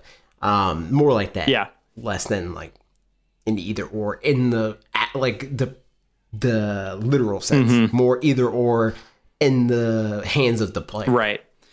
Yeah. So that's the only thing that I dislike about that is that my personality is that I would want to do whatever the best thing is. And so for me, it wouldn't feel like an option. It would feel like I have to do both. And that's entirely up. Yeah, I mean, that's just me. So other people would definitely do, you know, one way or another. So, I mean, I would definitely weaken it and do that because that's what I care about. I would prefer to do it that way. But then if there's also the like, and line it up for an excellent shot, then I would feel pressured to do that because it's like the better and more successful thing to do. Where part of me personally wants to just avoid even having that as an optional benefit because, you know, that means it'll also be, they have to make it maybe artificially a little bit harder if you don't do that. But I don't know, maybe they could balance it in a good way that I wouldn't be bugged by, but I would just... I think that I disagree. I don't think that they would have to make it harder. I think that catching Pokemon in Let's Go is more based on RNG than it should be. Right. I think that if they were to make catching in the way that you do in Go less about RNG and then have throwing the Pokeball be the thing that's based on RNG, it would just make it feel better to do that because it would then become skill-based. It's okay, I lined up that shot and I timed it well and I threw the Pokeball and that made it easier for me to catch or whatever. Or that made it easy enough for me to catch it even when it's in good health versus just throwing a Pokeball, not timing it, not weakening it, and then breaking out. Yeah. in that sense, where it's like either way you had to do something that's some sort of amount, like approximation of skill. Of like, oh yeah, I knew the attack to use that wasn't going to kill it, but got it low, you know, like that sort of thing. I think no matter what, they should at least implement whether or not there's any of the aiming type stuff from Pokemon Let's Go. I think they at least should implement that if you're playing in handheld or in docked mode, that you can use a throwing motion instead of pressing the A button just for immersion purposes. Yeah, because it's that, and like I don't want to play. I just like the more games that I have that I'm not just pressing one button, the better. Yeah. I don't want to play a choose your own adventure game. You know, like I want agency in my games, and I think that the Go mechanics add that agency, but it's like as it is now, it is sort of artificial because they do put a lot of RNG in there where it should be more skill based than that. Totally, yeah. I do wonder now, thinking about it with because you mentioned co-op too, and one thing I was thinking about was like, you know, in Pokemon Stadium, how you just had buttons mapped to different moves, and so you could see what the other person's moves were, but you could just press the button so they didn't know which one you actually picked. Right. I feel like, especially with the stadium type things in this game, I would not be surprised at all if they had a local versus mode that had even maybe a bank of Pokemon that you could choose. I mean, pretty much just put Pokemon Stadium in there, and just because you can, you know, do the single Joy-Con stuff, that would be really easy to just each have one. Yeah, kind of like they did in the Coliseum, like XD. Yep, exactly. So that would be fun if they did that. I don't know if I'd use it specifically at all, but maybe. I'll probably do. It's probably going to be like Smash Brothers, mostly either local battles or like local wireless between two switches or Wi-Fi. Yeah, because most of the people I'd be playing against would be people that also have Pokemon. Yeah, so like at that point, it's that anyway. But yeah, I don't know. That's I thought you had a lot of good things, and I'm curious to see still which of these actually get implemented. But I don't know. We'll see. We'll see. Indeed. Something else we'll see is what you guys have to say about AJ's Vidya. Mickey says, one of the things I want to see is a more challenging opponent, quote unquote. Someone who can motivate you to be better. A nice story. I mean, it's Pokemon, I know, but Black and White. Oh, that was, okay. And a separate thing. A nice story. I mean, it's Pokemon, I know, but Black and White storyline was pretty good. I want Pokemon to hold items. I want them to have abilities, etc. So along the same lines is the comment directly under that. That's why I kind of like put them back to back in that way, because they kind of said the same thing. Yep, which is producer posts, I want a Paul rival. He was great in the anime, and I want him to be in the games as a nice satire for competitive players. LOL. So everybody wants a rival that's like a jerk. Which, I mean, I agree with. I want a rival that just doesn't like give up, you know? Right. Because the last few rivals, they're just like, they're your sidecar. They're like, all right, I know I'm not better than you, and I know I never will be. Yeah. But I'm still here for the ride, you know? Whereas the other rivals used to be like, nah, man, F that. We're not friends. We're bitter rivals. Yep. Which, I mean, that's the perception of it. Because, like, at the end of the day, if you really look at the dialogue, they're still pretty much your friend. The only one that wasn't your friend was Silver. But Gary is still very much so your friend. He's still looking out for you and stuff. Yeah. He just says, smell you later. Like, that's the meanest thing that Gary has in his dialogue. Yeah. So it's like, they're like kid mean, you know? So it's like, even if they did another blue scenario, like people like around our age group are not going to see them as in the same light that we did when we were kids. We're not going to be like, oh, I hate that guy. He always says, smell you later. He's so mean to me. I think it would be interesting if they, instead of taking like a, you know, kind of peer type role, do something more along the lines of maybe Giovanni or something like that, where it's, where you're not just on the same level as the person, but it's somebody that has personality and is really dismissive of you because of your, you know, just lack of ability and age. Right, like Silver. Yeah, Silver. Yeah, that's a good point, because he was older than you, I guess. Yeah. And he was Giovanni's son, and he was like, "No, I want to get strong." He's basically Paul, right? In the anime, where he's like, "I want to get stronger. I don't care about my Pokemon. We're not attached like that. I just want them to be better than you because that's what you got to do. You got to have power and whatnot." He was like the closest thing we've ever gotten to like a jerk rival, right? And he had to like the turn of like, "Oh, I realized that my Pokemon are my friends." Well, not anymore. You've been mean to them for years. But yeah. So it's, yeah. I mean, I agree with the sentiment that I think the rivals should be more competitive. But I don't think that has to mean that they're mean to you. I think the thing too is like, even though Let's Go, I think as core fans or whatever, we want to think that Let's Go was the kids game and that this will be the grown-ups game or something, when really it's not that distinction at all. It's that Let's Go was the newcomers game and this is the kids and like old timers game, you know, like the classic or whatever. Pokemon has literally always been a kids game. And people want it to be harder, and harder in quotes, right? Which is fine. It probably never will. I mean, it being an RPG too, the difficulty entirely depends on. I mean, to some degree, at least, the difficulty kind of is what you make it. Like, if you grind a lot, no RPG ever is going to be hard, except for ones that level with you, which does happen. There are, you know, those, honestly, like Octopath Traveler did that a little bit, and that was challenging sometimes. And traditionally, some of the Final Fantasies, I think, have done that, and a bunch of other games or whatever. But most of the time, RPGs, you're going to go level up and do your own thing as much as you want, and then it'll be easy or hard depending on kind of that level differential. Because, and that's the thing that's, like, weird to me, because it's like Pokemon gives you so much freedom to, even in Let's Go, make it challenging on yourself. Yeah, if you run through the game with one team and you power level your whole team, you're going to be overpowered. But Pokemon Let's Go, for me, gave me a reason to have multiple teams, you know, and I was swapping all over the place, where it's like, oh no, I need this Pokemon here, you know, like the full Ash experience of like, yo, Professor Oak, I need my Charizard, send them over, you know, like that. And then your Charizard just lays on the field. Exactly, because like he doesn't know me that well, because I'm not just training him. I have a whole roster of swapped out Pokemon all over the place. That's right. The only person I kept with me the whole time was Pikachu, and even Pikachu wasn't crazy over level. Yeah.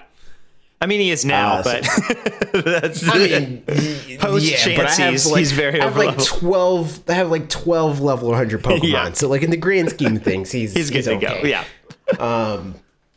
So yeah, it's like, and I've always been like that, where I'm not going to, and it's mostly not even because I'm like trying to have this like difficulty, because I don't think Pokemon's hard, even if you don't grind. It's more so that grinding annoys me unless the grinding is fun, you know, like unless the play style is inherently enjoyable. Like I really liked Metal Gear Solid's like gameplay loop. And there's a lot of, you can grind where it's like, I want to fill up my my base or whatever with the best soldiers. Eventually it becomes useless because spoilers, I'm not going to say spoilers, but a lot of it goes to waste. But the experience of like building up your base is fun. Battling wild Pokemon, I don't care what anybody says, it's not fun. It has diminishing returns. It's like when you first go to a certain route and you just caught a Pokemon, it's like quote unquote challenging to win those battles because your Pokemon's lower level than them and stuff like that. But eventually you're going to reach a point where you see a Pokemon, it's lower level than you, it's not worth the time, you run, it says you can't escape. So then you try to run again, or you switch out your Pokemon, or you just kill it. You know, it's like it's not fun. It's monotonous and annoying. I think the fun in it is more, at least for me, it's more about than what doing that enables you to do later. So it's like you said, the process of doing it isn't fun at all. It's just the feeling of later, like, because I like, to my own chagrin in some ways, I like just being OP sometimes and being like one hit KOing something. Just you know, it's just enjoyable to for that, as opposed to, I mean, but I also like doing the more kind of slow strategic stuff, but I just default towards, you know, wanting to just one hit KO stuff. So grinding, like, for me though, like I think a lot of people have pushback where it's like, I want it to stay the same because I like grinding and stuff like that. But how much more would you like grinding if actually the act of battling was fun? Yeah. Like, not only would you want to do it because you like the feeling of like, I came and I was weak then and now I conquered and I'm strong now. Right? How much better would it feel if you had fun while you were doing that? Yep. No, that's yeah, absolutely. Like, I agree that, like, it feels good to be like, man, this Pokemon used to be really weak, and now I got a level 100 Pikachu, and I can OHKO everything. But, like, it would be so much better if it was fun getting him there. Absolutely. And it's fun to get to your comments. So Team Kitsune says, I'm with you on the whole Pokemon in the overworld instead of random encounters. I never thought about it before Let's Go, but when it was given to us, I did like it and would be all for it going forward. Also, I think anyone who believes the random encounters are more rewarding are more just falling for Skinner box psychology. I agree. I think that that's the case with everything about Pokemon. I think everything that people are like, well, it's Pokemon. That's what it's going to be. What else is it going to be? Right. It wouldn't be Pokemon if it wasn't Pokemon, you know? It's just like, not everybody has the capacity to like see past what is. Yeah. And it's like, this is what I'm given, so this is what this will be, and this is like all it will ever, like, could ever be. Because not everybody thinks in the way of like, okay, this is what I have, but like, what could I have? Yeah. What more could they do with this? Which is fair, I guess. Yeah. But I'm not like that. I'm always like, oh, but like, what if they did that? And not in like a ungrateful, or ungrateful, as ungrateful as you could be for a consumer product that you pay money for. Right. Unless hashtag free product. I just know somebody's gonna put it. Like, you're not gonna pay money, so I always like make a joke. I mean, it's like going to Burger King and being like, you know, I do like the Whopper, but I think I'd like it even more if it had extra onions and no tomatoes. And then you just ask them for that so that they give you, you know, like, yeah, they created something that's like, this is what we think would be best. But then you're like, let me adjust that just a little bit for, you know, what I like. And see, that's the thing that's weird, because it's like, it's definitely a situation of like, if you've been given it, then you have those like expectations, right? Right. Where like Splatoon, right? Everybody is so mad that is what they do. Like, that's their whole philosophy, is like, this is the experience we want to give you when we want to give it to you. You only get to do Salmon Run when it's open. You only get to play on these maps when we give them to you. You only get to use these weapons at this time or whatever, you know? Everybody hates that because they have other shooters where that's not the case and they can customize their whole experience. So in America, where you could go to a Burger King and say, hey, I'll give you 50 cents extra if you give me more cheese on this burger. And they'll give it to you. When you go to another restaurant and they won't give it to you, when you go to an umami burger, there's a lot of people that get upset where it's like, but like, why can't you just give me that thing? Yeah. And that's, for sure. Yeah, so I don't know. And but yeah, like I was saying, like as far as like the entitled way, like I'm gonna play Pokemon, and even if they weren't going to send it, and that's why they're sending it to me, because I have put in those dollars and I spent that money, and I talk about this stuff all the time. I would get this game regardless because I love Pokemon, just on a base level. But I mean, I don't think it could be more. Yep. And I think that shows how much I love Pokemon, because it's like, if I don't like a game, I'm not going to say, man, I would like Fortnite so much if it was X, Y, and Z, because I don't like Fortnite. Right. No, but yeah, for sure. It's just something where, and I still, you know, I'm curious if this game they've planned on doing for a while this way, and they didn't want to take tons of risks on purpose or whatever, but then I don't even want to get my hopes up, but that maybe then the next generation will take a lot more risks. But I kind of doubt it. Like, I don't know. I hope that we see some risk, because it's like it makes sense. It's smart of them to not go full bore and say we're changing everything. I think it's too safe. Yeah. I think they could do that. If the changes are good, people will accept them, because Zelda didn't like tiptoe us into Breath of the Wild. Right. We got Breath of the Wild and it was like, bang, here it is.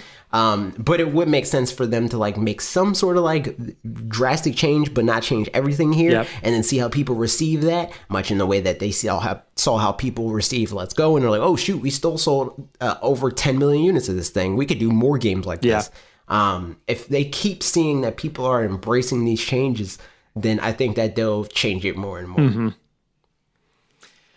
Yep. And more comments are coming in every second. You guys just keep writing them. Whoa, golly, here they keep coming. No, there's just two more. One Peso 98. I personally just want the mix between the Pokemon Go and regular battle system. You don't know how many times I literally lost a streak due to one Pokemon just outright refusing to be caught. Every time I try. Or, refusing to be caught. I cry every time. Oh, okay. I just read that straight up wrong. You had a dyslexic moment there. There wasn't any punch. No, I just had that with, although I did, pro tip that because I saw it on the internet when it said it.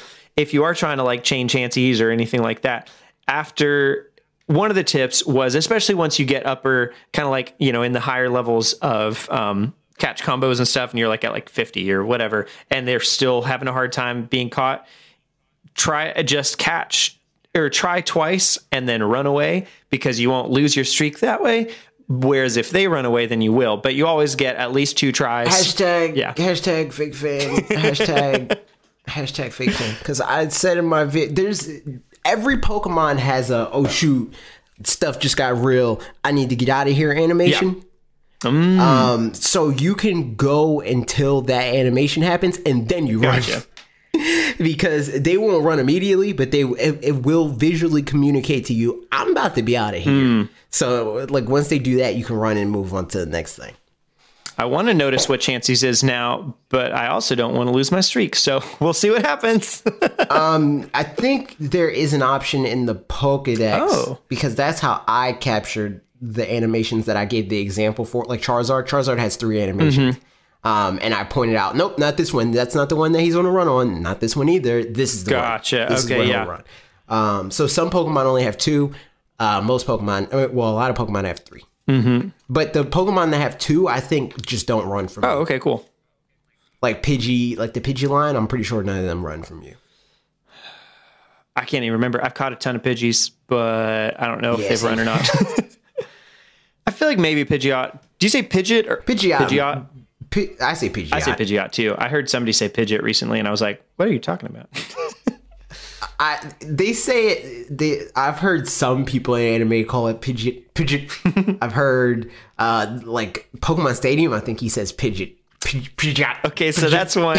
Side note, there's a couple of games, that one included, and Lord of the Rings: Return of the King on GameCube, that I had them in French instead of English. And so that's like how I'm used to those games, which is really pretty silly, especially in, it's just funny now thinking about that. But nevertheless, things and stuff. If they put Kalos in. Yeah, it would be perfect for the Kalos and stuff. And the last thing that's perfect is JD11 says, I'm so excited for a new Pokemon and Luigi's Mansion and Super Mario Maker and Animal Crossing. Wow, this is going to be awesome.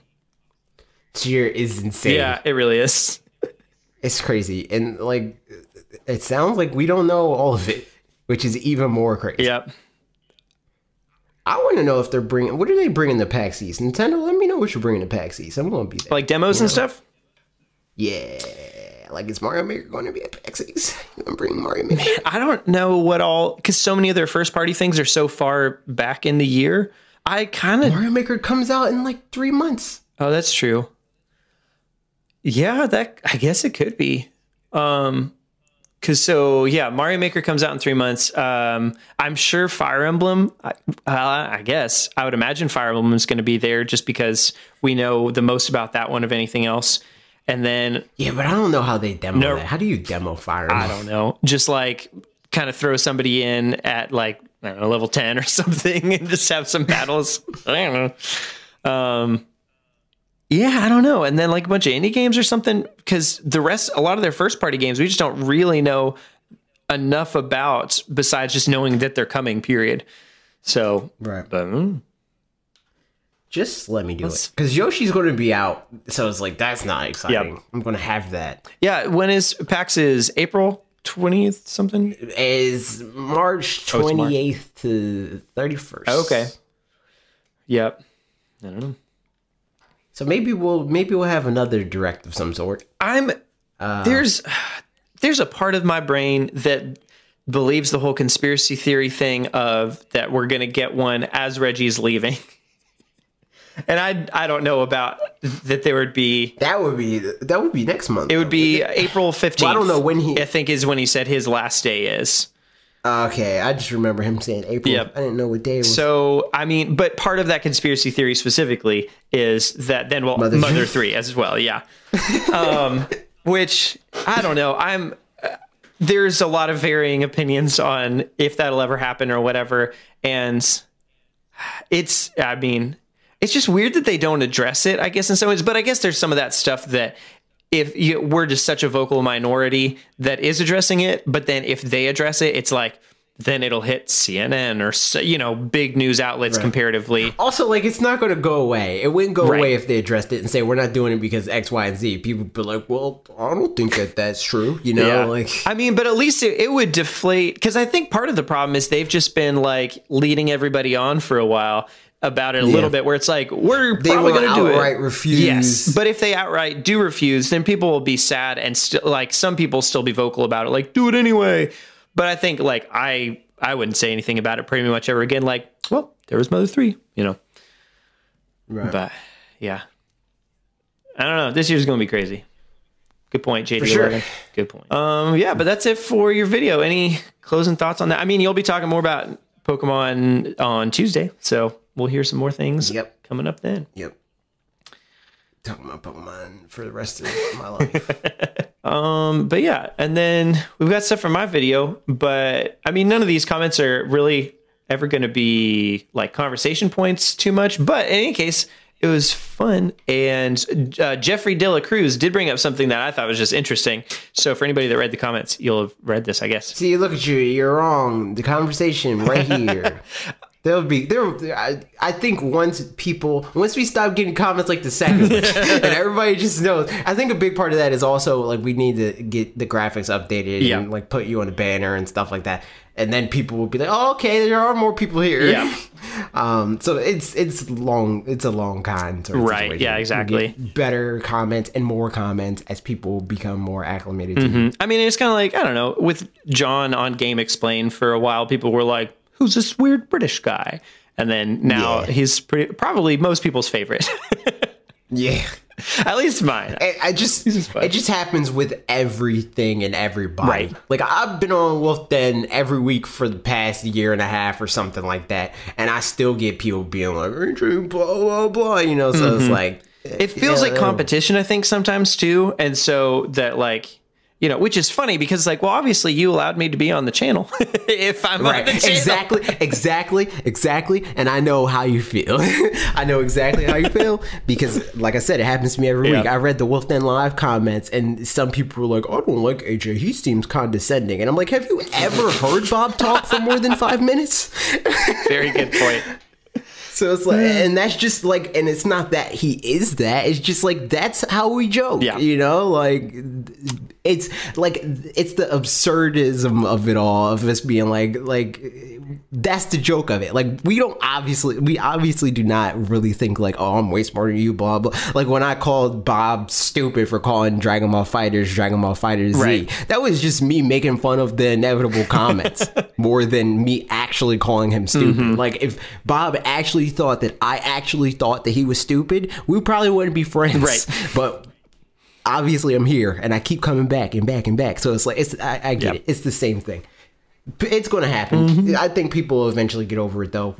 It's happened here, with the Wolf Den situation where initially they're like, I don't like this AJ guy. And then eventually they come to the point where it's like, I'm subscribing to his channel. And they're like, oh shoot, I like his videos. They're really good. And then now they hate Will and Bob. Right? Exactly. No. Just kidding. Tricked you. But in any case, yeah, this one I just thought was neat. So one of the games for this week was called 12 is Better Than 6. And I just kind of joked about that it's a silly title. But apparently it actually has a meaning that I didn't know. So Jeffrey Delacruz said 12 is Better Than 6 is a reference to being judged by a group of 12 peers, as in a jury, is better than to be carried by 6 pallbearers. And in essence, it's better to kill than to be killed. Which then makes a lot more sense. He also said, great content. Aw, thanks, man. But yeah, so I just thought that was really interesting because I had no idea. And some of these games really do have ridiculous names. But yeah, I like comments like that. Like the comment that we touched on, was it the week before last week? It was one of these weeks where it was like about the games market and that and like, I forgot what country it was. Oh, yeah. It was like, it was the week that I wasn't on, and it was talking about, I think he was in like somewhere in Eastern like Europe or something like that. Venezuela or something like that. Yeah. Completely different, but something like that. Somewhere in any case, yeah. Yeah. I like comments like that where it's like, here's a tidbit that you might not have known. Mm-hmm. Yeah, and it helps us to stay even more informed because we don't know everything. We just know most of everything. That was a joke. That was very much a joke. I know not lots of things of. Yeah, you just got like I always feel like I had to be like, except for like on these videos, because like if you're subscribed, especially on directly to you, you understand I'm joking. Right. Yeah. But I always feel like I gotta be like, I'm joking. It's funny because in person, like most of my humor a lot of times is kind of absurdism kind of things, like where I just go over the top to make a point that it's like, no, this is a joke. But then there's some people that it just, that kind of goes over their head, or that's not how they like to joke. And so I'll say it and they're like, what? And so I have to like, that was really mean. Yeah. That was rude. Why are you so mean? So I like in person, I make very like intentional faces of almost like not literally wink, wink, nudge, nudge, but very close to it where I'm like, it's just for them to make sure, like, I'm being nice, I promise. And I'm trying to make things feel happier, not more sad or whatever, but it doesn't always come across in audio format. So here we are. Sure, that's true. Next comment thingy. Just I'm curious. The lines of this discussion. I'm just curious how long these comments are going to come, and I will always include at least one of them if there's a comment of this sort until it doesn't exist anymore. So it's Broken Fiction says, "Who the hell is that? Where are AJ and Logan?"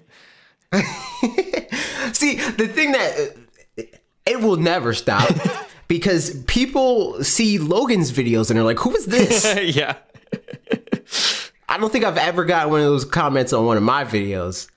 I'll be sure to include it and directly to you if we do. But even Logan gets it. Yep. So I did on this past week's one. I did notice on Logan's. I think when we were just going through it was on the premiere or whatever, that someone was like, "Where's AJ at?" Yeah, exactly. Like, oh. Exactly.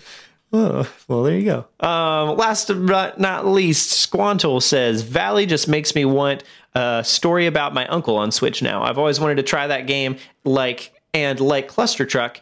It's well suited to short burst gaming on the go. Cluster Truck is on Switch. It is. I guess I have it. I guess maybe he's saying like it Cluster Truck was a good one to have come over. Okay, he's saying like Cluster Truck. Okay. Yeah. Gotcha. But yeah, I never heard of that. Yeah, I hadn't either. Story about my looked it up. That sounds like an anime title. Honestly, it actually, it does. I looked it up, and it actually looks a good amount like one of the other games. I kind of like Unknown Fates, I think it was. Maybe not, but a story about my uncle. Okay, yeah. I could see it. Kind of looks like Valley mixed with that first game that was on there, the Unknown Fates one. But I don't know, looks cool. So if it's a good game, then it should come over and then we will all play it. Well, yeah, just put everything on there. Pretty much. All of them. So that's it. That's my vidya and the comments. Yeah. Speaking of comments, Q&A. If you got questions, we got answers. Just, if you're not on our Discord, then you should join the Discord and then you can ask some questions. And that's mostly where we pull these from. If we see them on last week's video, we'll try to pull them too. But I mean, mostly we just go to the Discord and answer these ones. So yeah, that's what we got. Also, sometimes people comment them in premieres. Sometimes people tweet them at me. That's true. They're all over the place. But the easiest place is on our Discord. Link in the description. This one is actually, I think, from like a week or two ago, but we missed it. Is Metaton Joe asks, AJ, what was the RPG that hurt you so much? I think actually it's the opposite.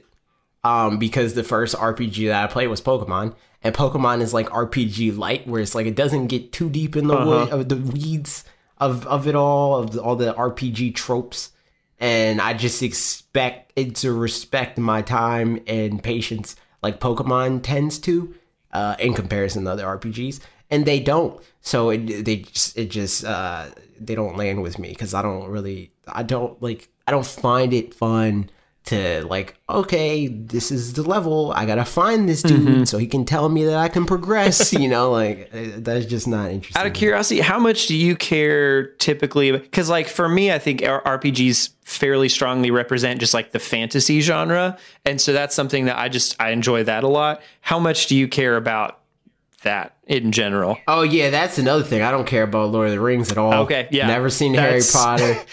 I heard how the whole you hear me and Bob joking about nerds. Yep. Like, oh, that's some nerds. It came That's from what we call pre-editing, guys. Yeah, editing on the fly. But he was playing Diablo, and I'm like, he shares his screen so I can see him playing the game, but I'm reading the comments, so I didn't see the gameplay. I just heard them talking. I was like, oh, this game sounds like some nerd. And that, like, everybody's getting mad, like, Pokemon's nerd stuff. It's like, all this is nerd stuff. I'm just saying that this is some nerd stuff. You know what I'm saying? So yeah, fantasy stuff, don't care at all, not even a little bit. I feel like that's definitely a big part of it, because for me, I just really I don't like actual medieval stuff particularly. Like that's again kind of goes back to the history thing like I was talking about before. I want to be a person a little bit, kind of, maybe sort of, that likes history, but I'm not, so that's just not gonna happen. But I do love Lord of the Rings. Kind of, I mean, I like Lord of the Rings. I don't read at all, so I haven't read the books. I've read The Hobbit, but whatever. I saw not even half. I saw maybe like 20 minutes of oh no, the Towers one. The Two Towers. Have you not seen any of Fellowship, the first one? The Towers one. That's the one I saw. You go. In the theaters with my stepmom and her mom. And I fell asleep. Oh my goodness. 20 minutes in. I was like, to be fair, I was like, I mean, either way, I probably would have fell asleep as a 25-year-old man also. But I was like, maybe, I don't know, like 10 or something like that. Was it when it came out? Okay, yeah, for sure. It was, the first one came out when I was 9, I think. So, yeah, something like that. So you would have been, 8 or somewhere. I mean, 9 or 10 or something when the second one came out. Because, you're 25, right? Cool. I know things about you. Look at that. But yeah, I think that's definitely, for a lot of RPGs, that's kind of a big part of it. It's just caring about the lore and the setting and stuff. Which, I love Octopath Traveler. And, like that. Yeah. I mean, that's a big reason why. And I was talking about Bob this on Wolf Den Live. And we're just like, of course. I always talk about Bob too, Bob. I was telling Will that before we started. Will was like, Bob can't hear you, so this is your chance. And I was like, I talk about Bob all the time. I don't need Bob not to be here for that. So yeah, it's like, that's why we care about Pokemon, like why me and Bob do, despite the fact that we're not hugely into RPGs, because the world is so cool and the Pokemon are cute. Absolutely. Yeah, so it's just, that's interesting. So good question, Metaton Joe. One Peso asks, who are you picking as your mains for the new Pokemon? I'm so excited for Shield and Sword. That's an interesting way to put that. For Shield and Sword. I was, I don't know where I brought this up, but I think it was in a stream. New Mexico. Bob was streaming. Was that where? No, of course not. Never been there in my life. So somebody was like, what do you think is going to have the better exclusives? And I was like, I said, in my opinion, the best exclusives typically come from the one that they say first. Like the red and blue and, you know, like the heart gold, soul silver. Interesting. So like, I wouldn't be surprised if Sword had the better exclusives. Yeah. Like if Growlithe, like, you know, because that's usually one of the exclusives, like if they're in that generation or in that game specifically. Right. Growlithe versus Vulpix. Like Vulpix is usually in the one that they say second. You got someone to get Sandshrew? He's in blue. I'm just kidding. Sandshrew's kind of stupid. I can't remember, even all which ones are which. I think Bellsprout is in blue too. So I think Meowth is in blue. I think actually it might be Meowth versus Growlithe. Is it? Right. Like in Eevee and Pikachu, Meowth is in Eevee, and in Pikachu, Growlithe's there. Hang on, I need to check real quick. Blue versus red exclusives, because what I don't remember is no, it's okay. In yellow, yellow is like a different spread. Okay, yellow doesn't have the Weedle, which is just interesting to me. Like, because I remember, so I actually spent more time playing yellow than I have playing blue or red. Same. But yeah, that was the weird one. Whereas like, why the Weedle? I don't know. That just seems. It is weird. It's very strange, but yeah, it's like in my experience, that's usually the one that I gravitate towards more. The only exception I would say is Sapphire, because it's Omega Ruby Alpha Sapphire. Okay. So I think that's the only exception, because red, gold, like I said, Sapphire. So that's the exception. Diamond. Diamond and Pearl. I think I went white. Oh. So white is another exception. Switching it up. Black and white. Okay, wait. What's that? And then X and Y. X and Y. X is the better version, but I got Y. Okay. Sun and Moon. Sun and Moon. Sun. Cool. Yeah. So yeah, usually the first one, 2 exceptions. But X is, well, I got Y, but X, I do readily admit X is the better one. And then as far as like our mains, I assume, I'm picking Sobble no matter what. And Same. then, okay, cool. Even if it's Final Evolution. I'm getting all 3 starters, but I'm getting, Sobble's going to be the one that like I pick. Cool. You know? Yeah, exactly. Nice. All right, moving on. So good question, One Peso. Lizdrin 2. Now that Parker is a regular, hey, what's up? You're the first person I've ever heard actually use the 2. There we go. There it is. Now that Parker is a regular, does that mean Fanatix 4 is finally complete? Nah. I never even had the name was a Logan creation.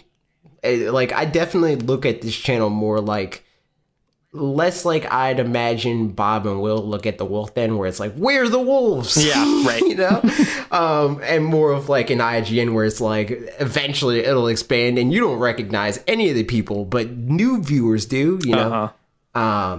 So I never really had like a hard cutoff of like, oh, we already have too many people, you know? Whoever wants to do it and is making cool stuff, you're welcome. So yeah, the number is like, doesn't really mean anything. Yeah. But I mean, if it feels better for you, Lizdrin, to think of it as like, now there's 4 people doing Fanatix 4, then like, good on you. There you go. But yeah, if there ends up being a 5th person at some point, then I guess, AJ, you're saying that's not going to hold you back from switching it up, having more people than that or not. Right. Yeah. Absolutely. Lethal. If you could spice up the 3 starters by changing their type, what combination would you do?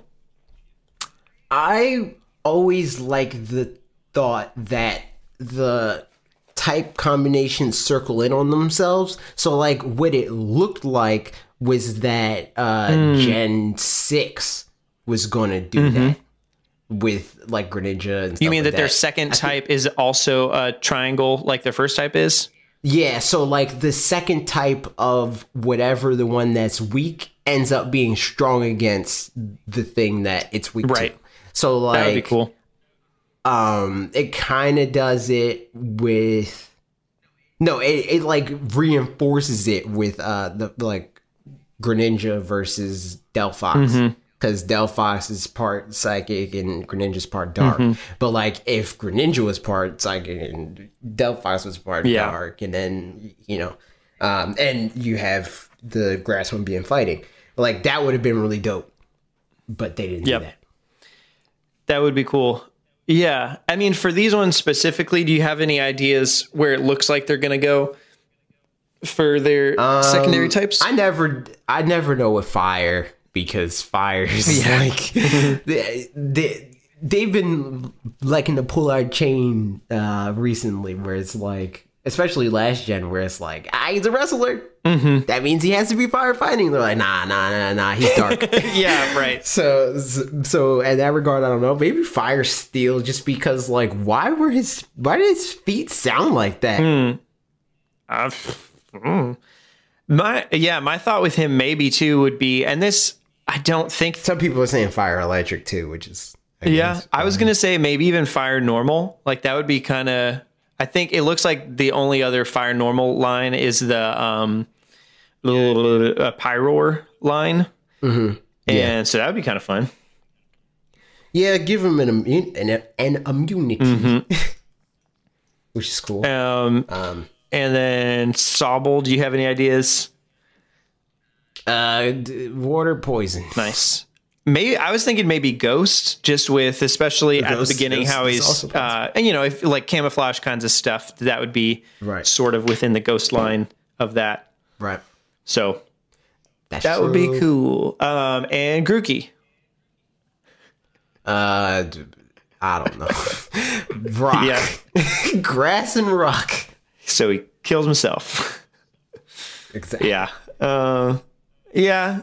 I'd probably think rock or something too. They've already done a grass and ground and a grass and fighting. So if they wanted to switch it up, I feel like rock is their only direction for like what he looks like he should be. But they could also just switch it up and do something weird anyway. So, yeah, I think they're going to like, there's no like clear direction with this one. I mean, even like with, if you just saw Charmander, you wouldn't necessarily assume that like, because I mean he's more of a lizard than he is. He's a salamander. He's not necessarily a dragon. So you wouldn't assume like, oh, it's going to be fire flying, but unless you were like, well, he could become a dragon, I guess. But you can easily just assume like, oh, he's fire. And even then it would be like fire dragon, right? Yeah, exactly. It's like, no, he's fire flying. Yeah. So so it all depends on there. Broken if he was fire dragon in Gen 1. That would have been stupid. Yeah, man alive. I feel like that's the only reason he wasn't Fire Dragon, is because he would be so broken. I don't know. Do you think they cared about that back then? I think that probably for the starters, for sure. Just because that is that broken, right? Like there's literally like little to nothing that you could do against that Pokemon until you get to the end game. Yeah, and then there's like one Pokemon that could beat him. Yeah, and that's like Dragonite. I mean, yeah, because even Ice doesn't have that much going for it. Against, and also Fire Dragon is normal damage against Ice. Yeah, so his only weakness would be Dragon. Yeah, that's a good point. I hadn't thought about that. It'd be busted. But now there's like a lot more checks and balances to it, so they can do the Fire Dragon. Yeah, so it would work out. I mean, they've already done it, but like with the Mega Evolution, and they also have like Reshiram and stuff. Yep. The things and the stuff. And the next one, Patar. What's up, Patar? Do you think Game Freak / Pokemon Company will ever reinvent the Pokemon combat system? I hope so. Yeah. I don't know either way. I don't know, because the only people that are like outright saying they'll never do that is the fans. Game Freak has never once said that they are against doing that, or that they would never do that. So I don't know. It just depends a little. It's tricky because different companies, I feel like, hold their IPs in different, I don't know, just, to different standards, or thinking that they mean different things or whatever. So it's just hard to tell if the Pokemon Company or Game Freak feel like, if they are the kind of people that do feel like it needs to say exactly what it is to be Pokemon, then that's not going to change. You're right. They've never kind of said one way or another, because I mean, Pokemon Let's Go is different in a lot of ways, but and they didn't call Pokemon Let's Go a spin-off. Right. Yeah, exactly. So I mean, I think that gives us hope that they could very well do it. It's just a question of whether they would do it in more games like Let's Go that are an additional entry rather than in the kind of main entry. Yeah.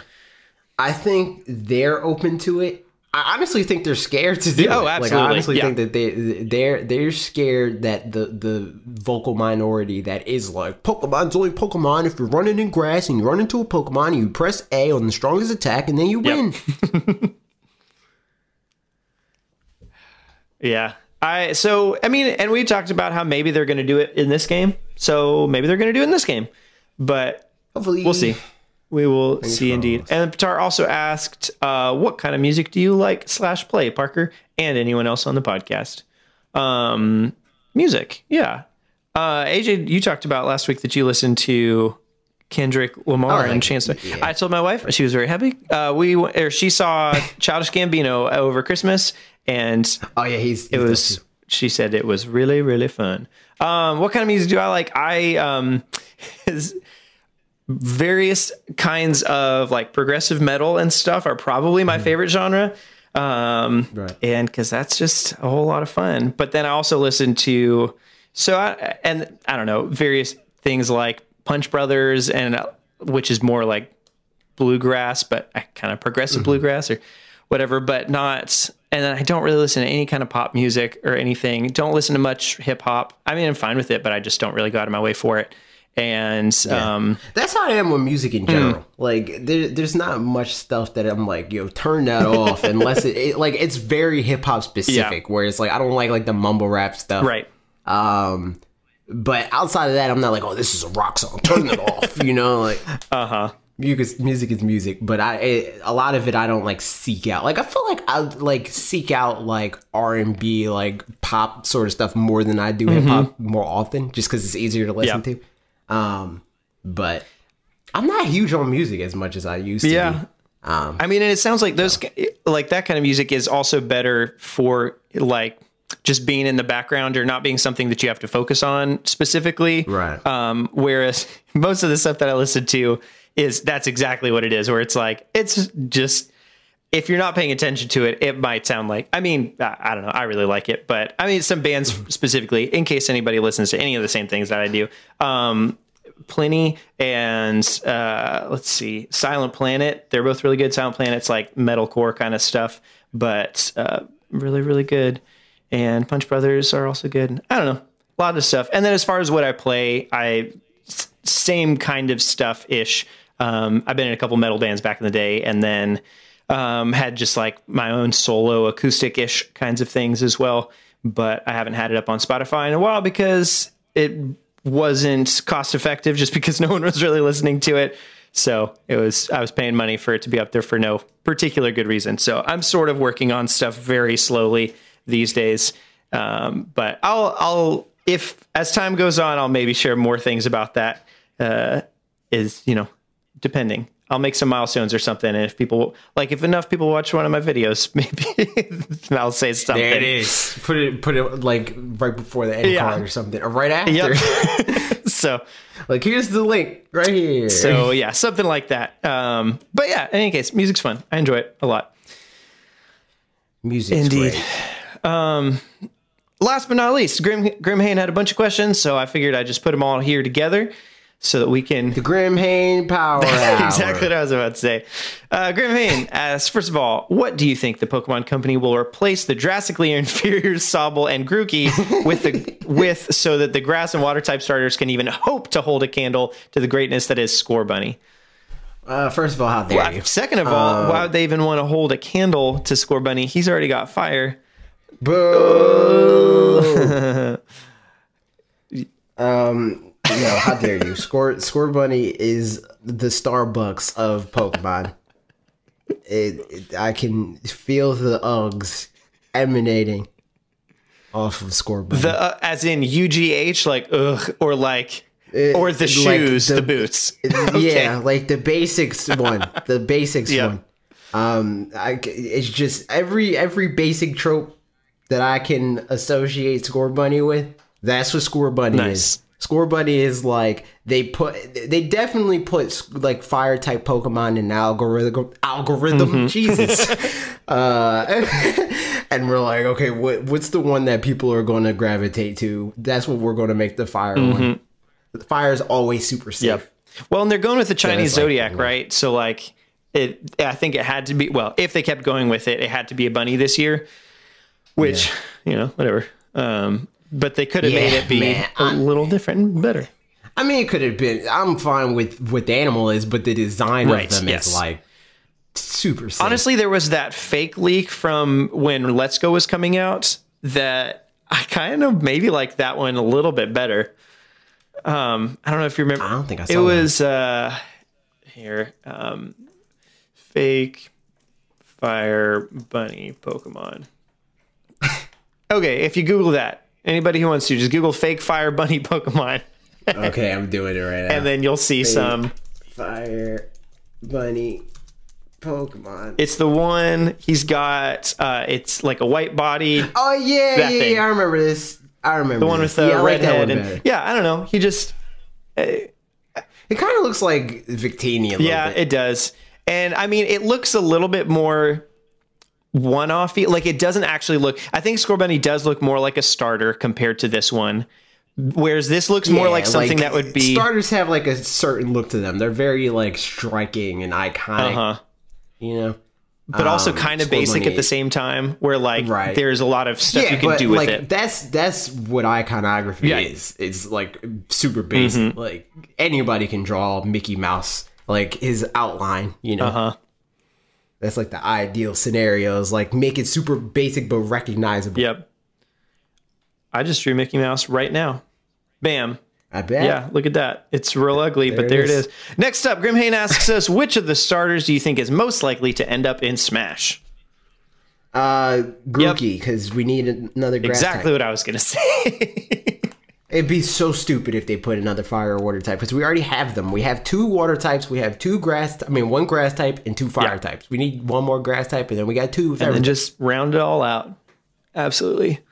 There we go. There's that. Last but not least, how quickly will AJ play through Sword and Shield so that he can help Bob? 1 day or less? It's not going to be 1 day. These games are like freaking 40, 50 hours long. I'll probably play it within the first week. So like the first weekend, probably. So like if it comes out on Friday, I'll probably be done by Monday or that Monday. I usually try, like I did that with Sun and Moon, where it's like, because I'm going to make a video on it, crazy. So I usually try to have, like, okay, the game came out, and I try to finish it and collect all my thoughts within the day that it came out to when my video comes out, or when I start collecting all my thoughts and editing and writing and stuff like that. So I'll probably have it, like I said, by that Monday. I wonder what it would take. Well, even I was going to say to get it early at all. Like what channels even do? Because I don't think. Probably just like Game Explain and up. I think the thing that gets you the game early is that you have weight on a site like Metacritic or OpenCritic. So really being on Metacritic at all, or being a weighted reviewer on OpenCritic. And since we don't do reviews that often, it would be hard to get weight on those sites.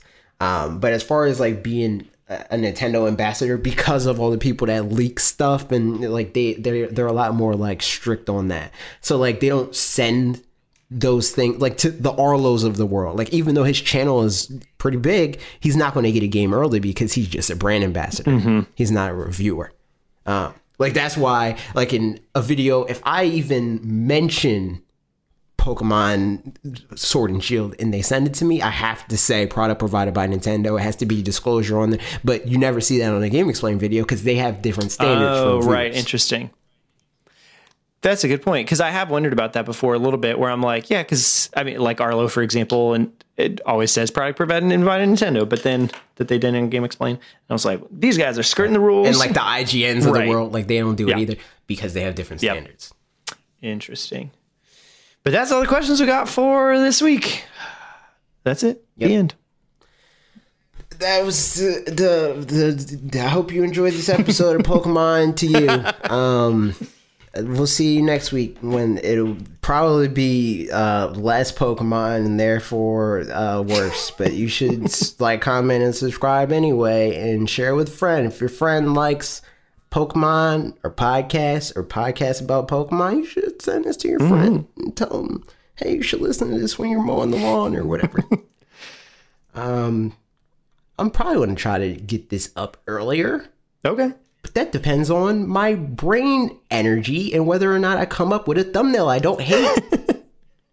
Soon enough. We'll see. Alrighty. But okay. Goodbye. Bye.